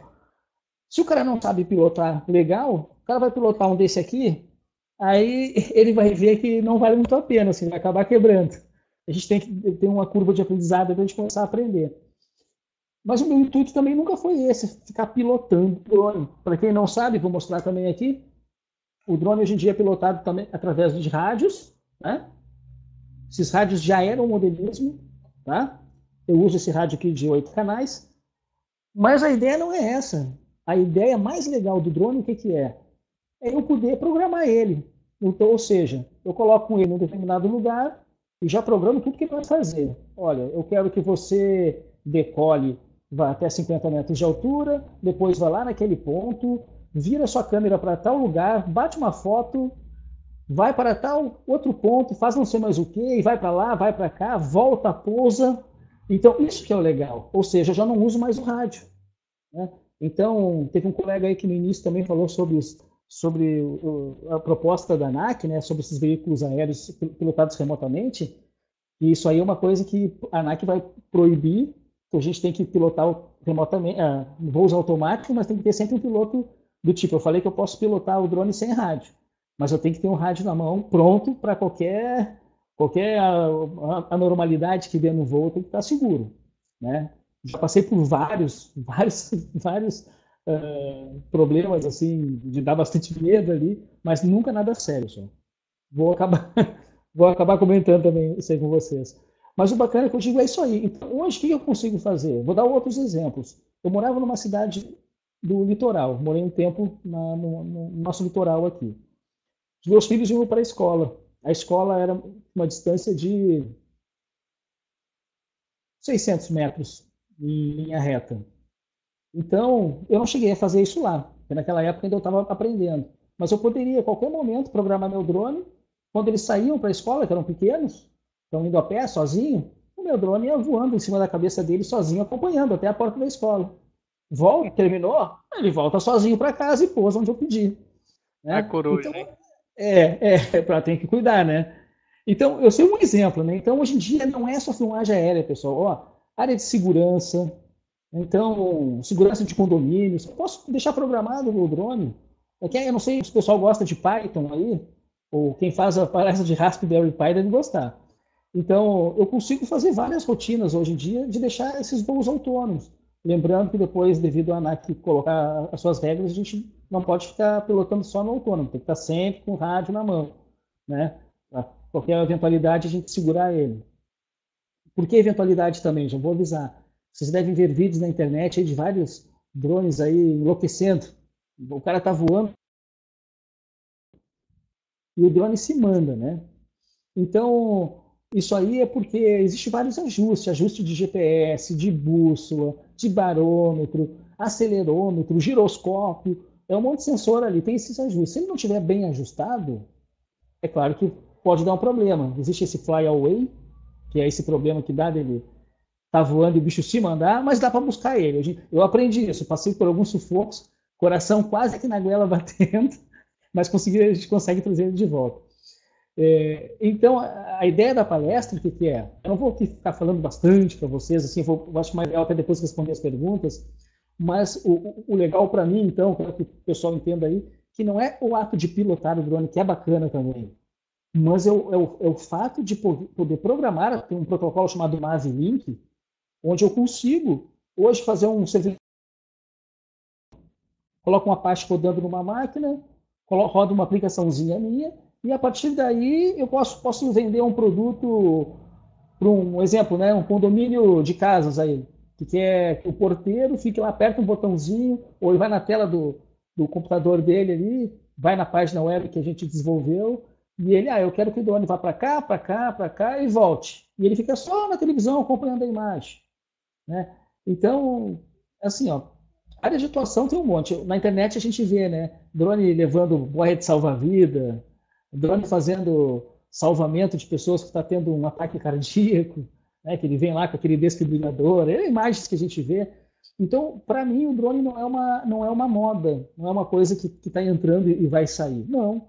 Eu acho que quem se dedicar a vamos supor, esses robôs aí que voam, vai ter bastante mercado no futuro. Olha, eu acredito muito. Eu estou desde 2012 trabalhando com drones, né? Já montei diversos drones. Casei com a APM, mas já usei outras placas, Multi-UI, CC3D, e gosto muito dessa APM. Lá na palestra também vai ter bastante, eu indico onde que é site, onde são os sites que eu uso, onde eu compro essas placas. E não é muito caro. Eu não sei, Paulo, é tu que está aumentando a tela, eu quero mostrar um negocinho. Deixa eu mostrar aqui, ó. Tá. Ó, tomara que não deixe. Eu acabei colocando aqui, vou mostrar aqui, ó. Vocês estão vendo aqui, nem dá para ver direito, mas isso aqui eu botei aqui todas as peças para montar um drone aqui, ó. Cabe aqui numa, se eu viro e não cai, ó. Então, esse aqui vai ser o filhote que vai montar. Ó. Ele tem 12 anos, mas está montando, viu que a idade não é documento. Então, tem motores, tem os braços dos drones, tem corpo do drone, tem controlador de velocidade, placa controladora, ou seja, eu coloquei tudo aqui dentro dessa bandejinha minha aqui, todas as peças para montar. E hoje em dia, não é caro montar isso aí. Eu não vou ficar comprando um drone lá de 7 mil reais hoje no Mercado Livre, ou de 18, 17. Não, eu vou comprar as peças aí, eu não gasto nem R$ 1.000, 800, monto meu drone e quem gosta de programação e quer programar eles, vai se divertir de montão. Isso aí, pode ter certeza, quem gosta aí da área, né? Então, é isso aí que eu queria colocar para todo mundo, então, assim, não é só a parte de ficar fazendo imagens aéreas, né? Mas tem muita coisa para o cara bolar. Tem aqui em Porto Alegre a gente vê, tem gente que fica fazendo acompanhamento de construção, aqueles prédios que vendem na planta, aí tu tem que mandar para o cliente, né, as imagens a cada mês de o que está acontecendo. Pô, o cara vai lá, fecha o contrato ali e faz as filmagens para a empresa. Na área de agricultura, acompanhamento de pragas, porque o drone hoje em dia a gente coloca, vai embarcar nele, sensores, câmeras, qualquer coisa a gente pode fazer. Por isso que eu falo que no futuro aí vai ter muita coisa para isso aí. Eu queria só apresentar então para vocês aqui, já que eu tenho esse mais completinho aqui, para quem não conhece, vou botar ele de frente para a câmera aqui, deixa eu aproximar. Aqui embaixo, aqui, ó, tá complicado, desse lado. Isso aqui é uma câmerazinha, bem pequenininha. Esse aqui é o meu transmissor do vídeo dessa câmera. Só para quem não conhece, geralmente os drones são utilizados com duas câmeras, tá, pessoal? É sempre uma câmera fixa, onde a gente acompanha o voo através de um óculos ou através de uma tela. Na realidade, a gente tem a sensação de que está voando junto com ele lá em cima. Ela é fixa por quê? Porque eu preciso ter noção quando o drone vira para um lado, para o outro, ou seja, ele se mexe, eu tenho que ter essa noção. Quando vocês olham lá no YouTube aquelas imagens bonitonas, parada, perfeita, assim, aquilo ali é porque tem um outro dispositivo que eu não tenho, até não trouxe aqui, eu tenho, mas não trouxe aqui, ele fica embaixo, que é um gimbal, que ele consegue manter a imagem perfeita, né? Então o drone vira para um lado, a câmera não vira, ela fica paradinha, vira para o outro e ele sempre embaixo perfeitinho. Então este drone aqui, só para vocês terem uma ideia, ó, ele tem antena da transmissão do vídeo, tem antena do receptor dos comandos do rádio que eu dou para o voo, tem GPS, isso aqui, hoje em dia eu acho extremamente, eu não vou mais sem GPS, isso aí eu não quero mais. A gente, qual é a segurança que me dá o GPS? Quando eu estou voando com drone e ele se afasta da gente, eu uso o óculos, ele afasta, chega um momento que a gente não sabe nem para que lado que ele está virado, porque a gente perde essa noção. Então, se o cara não está tão acostumado, ele não consegue nem trazer o drone de volta. Tu tenta trazer e ele vai cada vez mais longe, tu acha que está vindo, ele está indo para o outro lado, enfim. O GPS, quando é colocado num drone, pessoal, então eu posso apertar um botão e o drone para no ar. Eu posso apertar um outro botão e ele volta exatamente para onde ele pousou. Eu posso pedir para ele pousar, então ele é bastante seguro. Então, hoje, fora inúmeras outras funções que a gente usa através do GPS. Eu tenho outra antena, que é aqui, antena de telemetria, onde eu consigo acompanhar o nível da bateria, o que ele está utilizando, a descarga de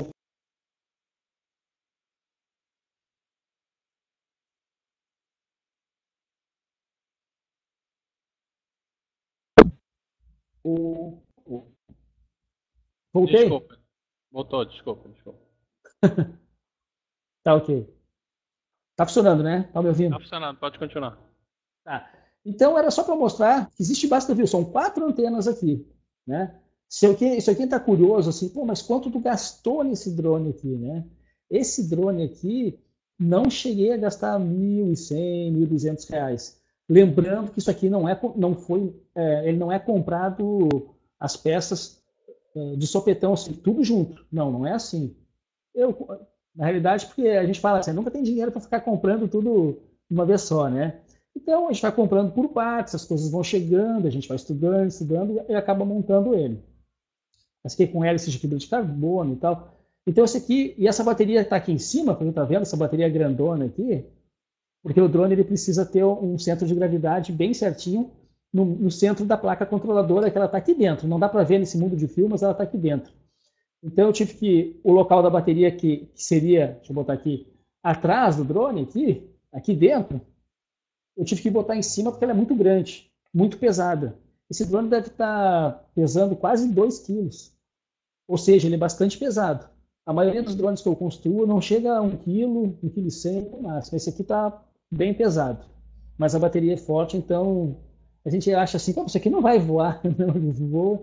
Esse aqui chega até 100 km por hora, tá, pessoal? Quem quer saber assim. Caramba! Ele é bem rápido. É uma bateria 4S. Até para correr atrás do bandido serve, viu? O cara não consegue fugir, não. Não tem como. Quando eu digo na área de segurança, né? Então, pessoal, é isso aí. O que eu quero mostrar na palestra é assim, quais são os softwares, o que eu uso. Né? Então, lá dentro do meu Linux, lá no meu Debian, Ubuntu, Slack, Red Hat, o que for, quais são os softwares que eu uso, quais são os programas que eu preciso baixar para configurar o drone, e essas peças onde eu compro, e onde eu aprendo. Eu não quero aprender só a pilotar, eu quero aprender isso aí que o Porto Alegre está falando aí. Como é que eu faço para programar o drone? Eu quero que ele faça voos automáticos e tal. Então, como é que eu faço isso? A ideia da palestra é essa daí, é mostrar isso para vocês. Então, como eu não tenho apresentação aqui, eu acho agora mais fácil até, se quiser abrir para o pessoal aí, fazer as perguntas. Assim. Acho que deve ficar mais fácil aí para bater um papo aí. Já abri. Obrigado, tá, Anderson? Show de bola. Estou abrindo para perguntas já, pessoal.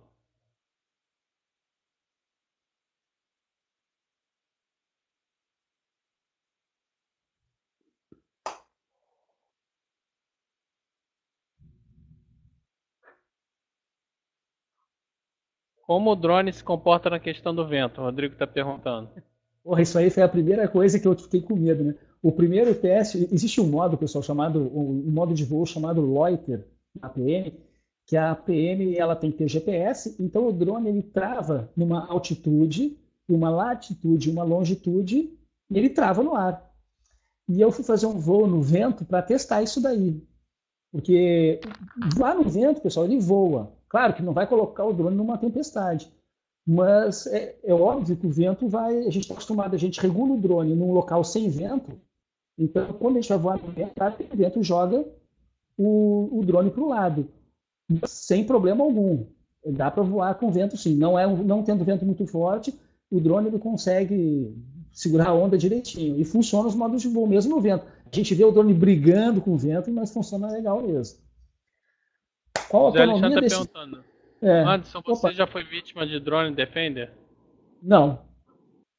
Nunca fui vítima de Drone Defender, não. O que é Drone Defender? O que é isso? Não, na realidade é assim, ó. Sai correndo atrás da gente, é? Não, se eu estou entendendo o que ele quer, até é bom eu explicar, porque eu nunca fui alvo de nada, né? O único alvo que eu fui que durante a Copa do Mundo, eu sou militar, né? Então na Copa do Mundo, aqui no Beira-Rio, eu trabalho um pouquinho. Então o único drone Defender que eu conheço era as ordens dos generais, que olha, nenhum drone, qual era o raio? Um raio de 15, 20 quilômetros não podia voar, e em contrapartida eles me chamavam para fazer a filmagem das tropas descendo, né? Aí eu falei, não vão derrubar meu drone ali. Nunca fui. O que existe também é assim, são os hacks de drone, né? Eu não sei se é isso que ele quer falar, né? Ou seja, eu consegui hackear o sinal do drone de alguém para roubar esse drone. Como agora passou muito, mas eu não sei se é com esse nome que eles chamam aí. O Wallace está perguntando qual a autonomia desse último drone. 22 minutos. Uma bateria 4S. Ele não chega a 2 kg, não. Eu falei 2 kg, mas eu acho que é um pouco menos. Mas está chegando a uns 22 minutos com uma bateria de 5.000 mAh e são 4S, de aquelas de 16,8 volts, né? A Poliana está perguntando, legal, você programa umas coisas Internet of Things?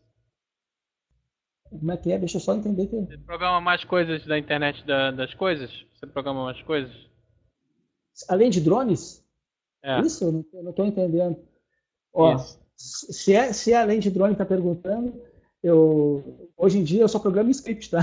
Shell Script, meu chão, sou administrador de redes, né?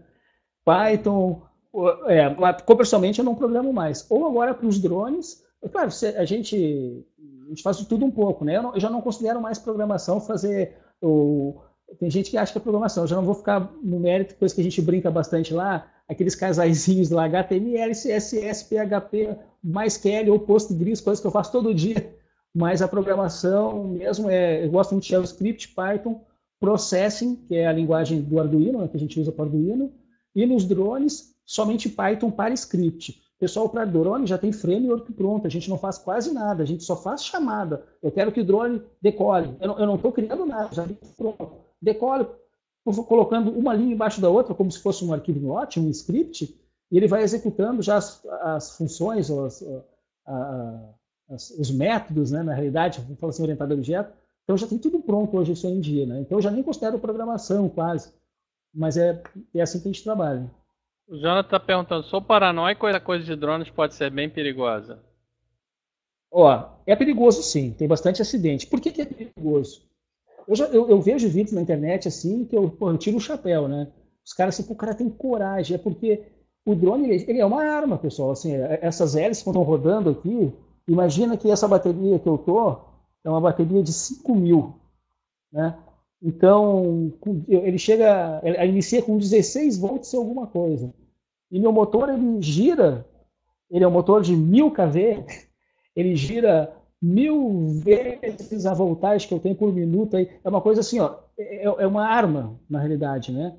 A hélice do drone. Então, se não tomar cuidado, eu vou comentar com vocês assim, problemas que eu já tive, que fica mais fácil assim.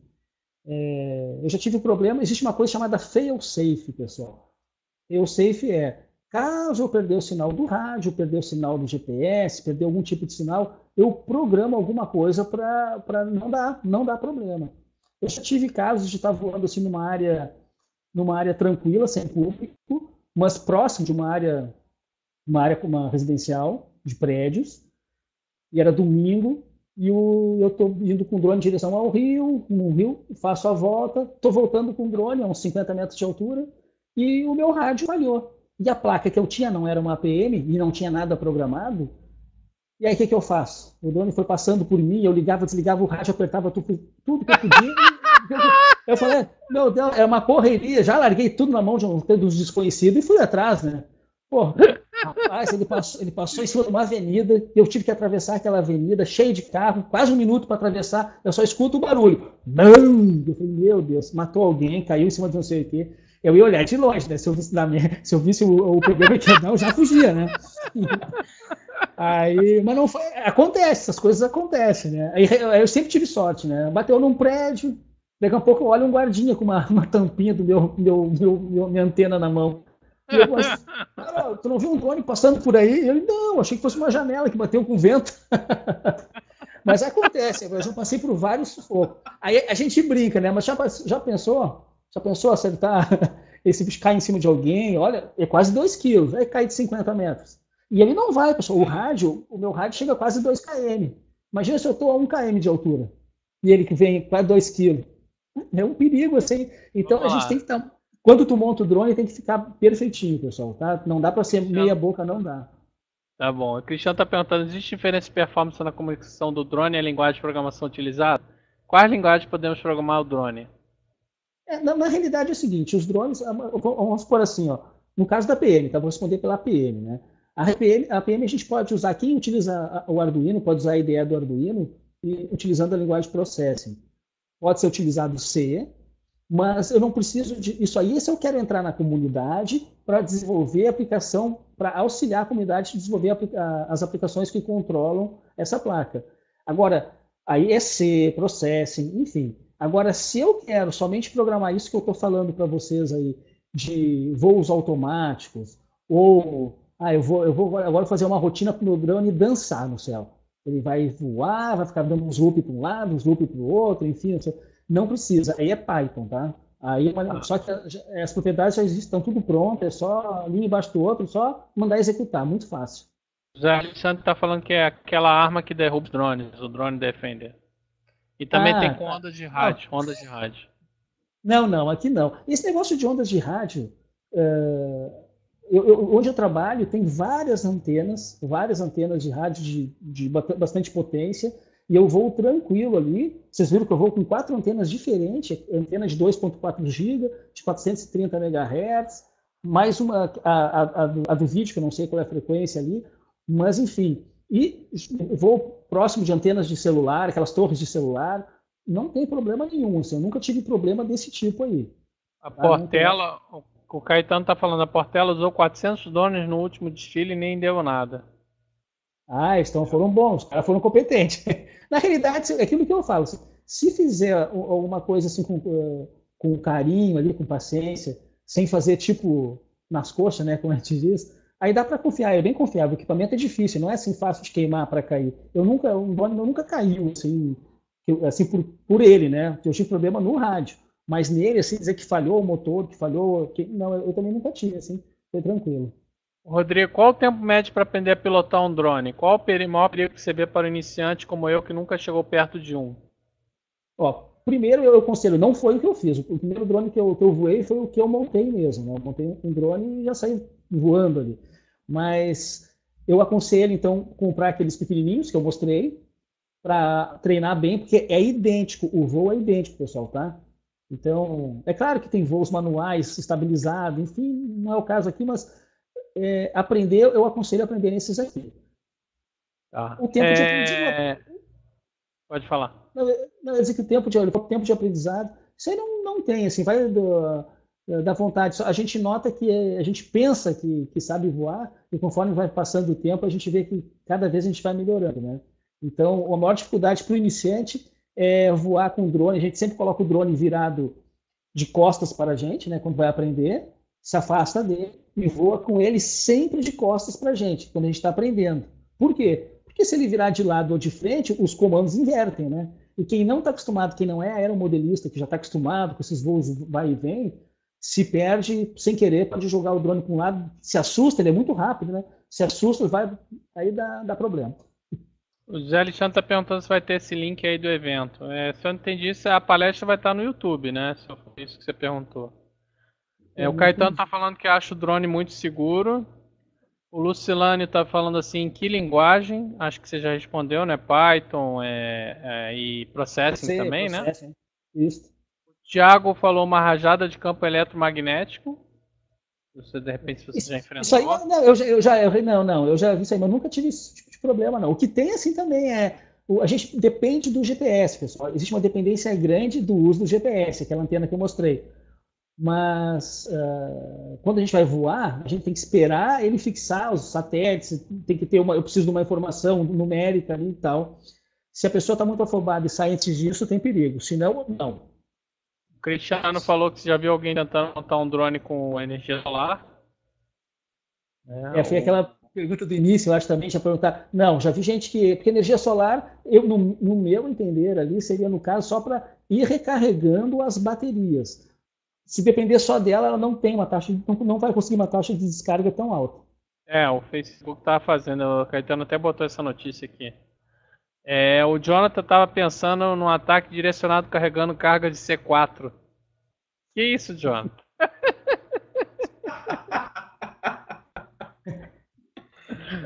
Sempre tem uma mente. Olha, dá para fazer qualquer coisa. O Johnny está perguntando, há alguma regulamentação para a compra do drones ou qualquer um pode comprar, já que ele é um pouco perigoso? Não, é aquilo que eu falei, para iniciar, compra aqueles pequenininhos baratinhos para aprender. Fora isso, esses drones vendidos aí, que a gente tem o costume de ver, esses branquinhos, esses Phantom, enfim, eles são. Tem problema de GPS, muitos deles, mas que nem eu falei, quando a gente vai voar, a gente tem que aguardar o GPS, não sair voando antes. Mas é que eu vou dizer assim, são seguros. Aí a gente vai para a internet, vai no YouTube, o cara vê 500 acidentes com os Phantom, né? Mas pode ser. Eu gosto muito de uma loja chamada Hobby King, o site, né, hobbyking.com, que não por preço deles, mas a quantidade de drones que eles têm ali. Existe um item lá que é RTF, que são drones já prontos, quem não quer montar, que aqueles drones lá, qualquer um, eles são seguros, mas é claro que a distância deles não vai muito longe assim, da gente, não tem... A Anatel regulamentará algum tipo de norma a respeito do espaço do serviço do drone emitido pelo drone? A Anatel não, a ANAC, né? Já tinha falado, né? Já tem a proposta, tem 3 tipos de drones lá para eles, enfim, mas a gente está aguardando ainda, não existe a legislação. O Zé está falando que drone está sendo usado para filmar casamentos, está sendo uma boa fonte de renda extra, também está sendo usado para produtos fotográficos. Isso, então, as filmagens em geral, eu sempre recomendo, assim, pessoal, a legislação não tá aí, né? Mas no meu ponto de vista, eu sei que muitas pessoas fazem, né? Eu acho ainda... Eu ficaria meio receoso para o voo em cima de público, tá? Porque não é recomendado. Muita gente faz, tem gente que diz assim, não, você pode fazer desde que, se for fazer um casamento interno numa igreja, tem que ter a assinatura de todas as pessoas que tem lá dentro que vão aceitar a filmagem. Parece que cada um fala uma coisa. Eu acho um pouco assim meio perigoso. Pode nunca dar problema, mas se der, a pessoa vai se incomodar muito ali. Mas ele falou outra coisa, né? Que eu estou enxergando aqui, na igreja aí, filmagem de casamento. Há produtos cartográficos também. Ah, sim. Isso daí também, só que a maioria dos drones que trabalham com produtos cartográficos ainda são de asa fixa, são aviões. Dá para utilizar o drone, mas devido a pouca autonomia, se eu preciso fazer um mapeamento de uma área muito grande, ainda está um pouco complicado essa parte aí. Eu digo isso porque eu trabalho num quartel de cartografia e eu sei o que eu estou falando aí. Anderson, tem algum tipo de regulamentação lei para voo de drones em áreas residenciais? Não, na realidade, o que existe, que nem eu falei, a legislação ainda é proposta, mas o que o popular é não voar em lugar público, não voar onde tem pessoas. Se eu estou numa área residencial, que eu vou voar, eu que nem a gente voa, eu moro aqui no meu prédio, eu saio na rua ali, faço um voo na rua, tal, mas ficar fazendo voo por cima de área residencial, a gente vê muita gente fazendo, mas o recomendado é sempre ir para lugares mais afastados, né, por enquanto. Anderson, qual a viabilidade de fazer um drone para transporte de pessoas? O Caetano falou. Lá, se eu botar no YouTube lá, vocês vão ver. Eu acho que saiu no Facebook, parece aí um cara andando de pé em cima de um drone também, né? Em cima de um riozinho e tal. Um drone pequeno. Olha, eu vou falar que eu acho que o futuro é por aí. É igual o Jetson, né? Mais ou menos. Desculpa a escrita, eu vi uma vez a palestra do Sergey sobre a Internet of Things. Ele falou sobre a placa, não sei escrever Raspberry Pi, né? Iria ficar ultrapassada para novas tecnologias. Você já enfrentou alguma coisa que a placa não conseguia atender? Não, a única coisa é que eu estou usando a APM, que é uma placa de 8 bits. Existe um sensor, que é um sensor óptico, ele consegue manter o drone na posição, não usando o GPS, porém usando uma câmera que filma um objeto no chão, no solo, e através daquele objeto ele consegue fazer uma triangulação e manter o drone parado. Esse sensor, na APM, funciona, mas ela exige bastante dela. O ideal é usar uma PixHawk, que é uma outra placa que trabalha com um pouco de folga. Ela é um pouquinho mais cara só, não é um absurdo a mais. É da mesma empresa e também, como é hardware livre, vários clones tem na internet bem mais barato. O Gilvan Almeida falou que testou o E-Char, asa fixa. E aqui na região teve problemas com o vento. O asa fixa, na verdade, é aqueles tipo aviãozinhos, né? Então, que nem na área de cartografia, que precisa de uma câmera com, no máximo, não pode ter mais de 3 graus de ângulo, assim, para fazer a foto para baixo. Então, quando vai usar um drone desse tipo, que é um avião, pessoal. Quem não sabe, asa fixa é um avião, né? Então, ele tem vento, ele balança, né? O drone, apesar de balançar, ele segura mais. Silvana, alguma preocupação com a produção de mais... Silvana perguntou, existe alguma preocupação com a produção de mais resíduos tecnológicos ao construir drones? Não, eu não sei se eu entendi a pergunta bem, mas preocupação do tipo do hardware de drones, de evolução, é isso?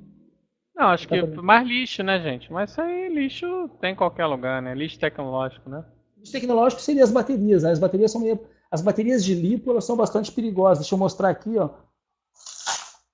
Deixa eu puxar duas aqui. Ó, vou pegar umas menorzinhas aqui. Essas baterias aqui, ó, né? Essas baterias são pequenas. Essas baterias aqui, o perigo delas hoje é dar uma porrada, furar, facilmente ela pega fogo. E é um fogo muito difícil de apagar. Alguém já deve ter escutado aquelas histórias do avião do Airlines, aquele que caiu, que estourou, explodiu, parece. Hoje por isso está até complicado comprar essas baterias. Agora, quando fica... Esse aqui seria o lixo, né? Que é o principal, assim, que a gente tem que tomar cuidado para ficar botando fora. Mas essas são as baterias, o resto não. O Caetano falou, eu vi o Anderson, um rapaz voando com drone, por isso perguntei. Mas diga se não seria muito interessante, por exemplo, para transporte de enfermos ou idosos em situações dramáticas em locais de acesso dificultoso. Sim, carregar a pessoa ainda vai demorar um pouquinho. Mas quem viu o vídeo aí que rolou na internet há um tempo atrás aí com aquele drone que a pessoa está tendo não é um ataque cardíaco, um AVC, eu não lembro o que é. E aí o drone vem, chama a pessoa, aproxima, coloca um equipamento de... Como é que é aquele? Que dá choque? Esqueci o nome, eu falei no início, eu esqueci. Desfibrilador. Isso. Aí usa na pessoa e tal. Então, até a ambulância chegar no local, demoraria quanto tempo? O drone, 2 minutos. Imagina, o drone voa a uma velocidade alta em linha reta, então ele tem facilidade de chegar muito rápido nos locais, né? O Anderson falou que o Windows Phone é um lixo tecnológico. O Luiz Henrique Valadão, Anderson, teria possibilidade de um voo de drone com sinal de micro-ondas? Olha, na realidade, aquele sinal de 2.4 GB é micro-ondas. Então, esse rádio, o nosso Wi-Fi aí, nosso Wi-Fi que a gente usa de 2.4 GB ou 5 GHz, são micro-ondas. Então, na realidade, hoje em dia já são, né? Pelo menos o que eu entendo. Entendi. As baterias são recarregáveis? O pessoal está perguntando. São recarregáveis. O pessoal está terminando porque já são quase 10 horas, tá? Tiago, por curiosidade, já encontrei um russo louco no YouTube que demonstra um drone entrando por uma janela, alvejando o ambiente com uma metralhadora acoplada e em seguida entra dentro de um automóvel e após um botão de autodestruição, ele explode o carro. Caraca! O engraçado é que, na realidade, não é só o drone, né? Hoje, quando comecei com o Arduino, a gente já fica com aquelas ideias, né? Vou montar um robô que vai ficar andando no pátio da minha casa aqui. Se o cara entrar, vai se dar mal. O sensor para cá, olha, entrou o drone que ele puder carregar, ele carrega em cima dele. Melhor terminar o que tá falando. Galera, são 10 horas. Bom, muito obrigado. Essas 3 palestras já vão estar na semana do Linux. Aí, só terminar uma Caetano aqui, ó. Eu faço parte da equipe de desenvolvimento no Corpo de Bombeiros de Tocantins. 2 integrantes estão desenvolvendo um drone para adentrar edifício com estrutura colapsada para fazer varredura e verificar, por exemplo, se alguém tem dentro. Legal. Bacana, né? Bacana. O Anderson está perguntando o investimento, né, que você tem para fazer, se você tem parceiros. Ó, eu não tenho parceiro nenhum. O meu negócio é assim, eu vou comprando todo mês, eu vou comprando peças, não tudo, e está sempre chegando, né? Então, os meus projetos iniciais, hoje, meus projetos são na área de cartografia, assim, mapeamento, segurança. Na realidade, qualquer um. Se está precisando de alguma coisa, me chama aí que eu vou faço trabalho com um projeto para vocês aí. Você está falando que vai botar um drone lá em Brasília para explodir alguma coisa lá dentro?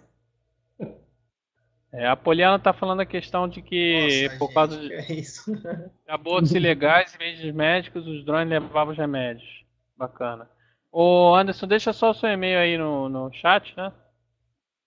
Vou deixar o e-mail pessoal aqui que é mais fácil.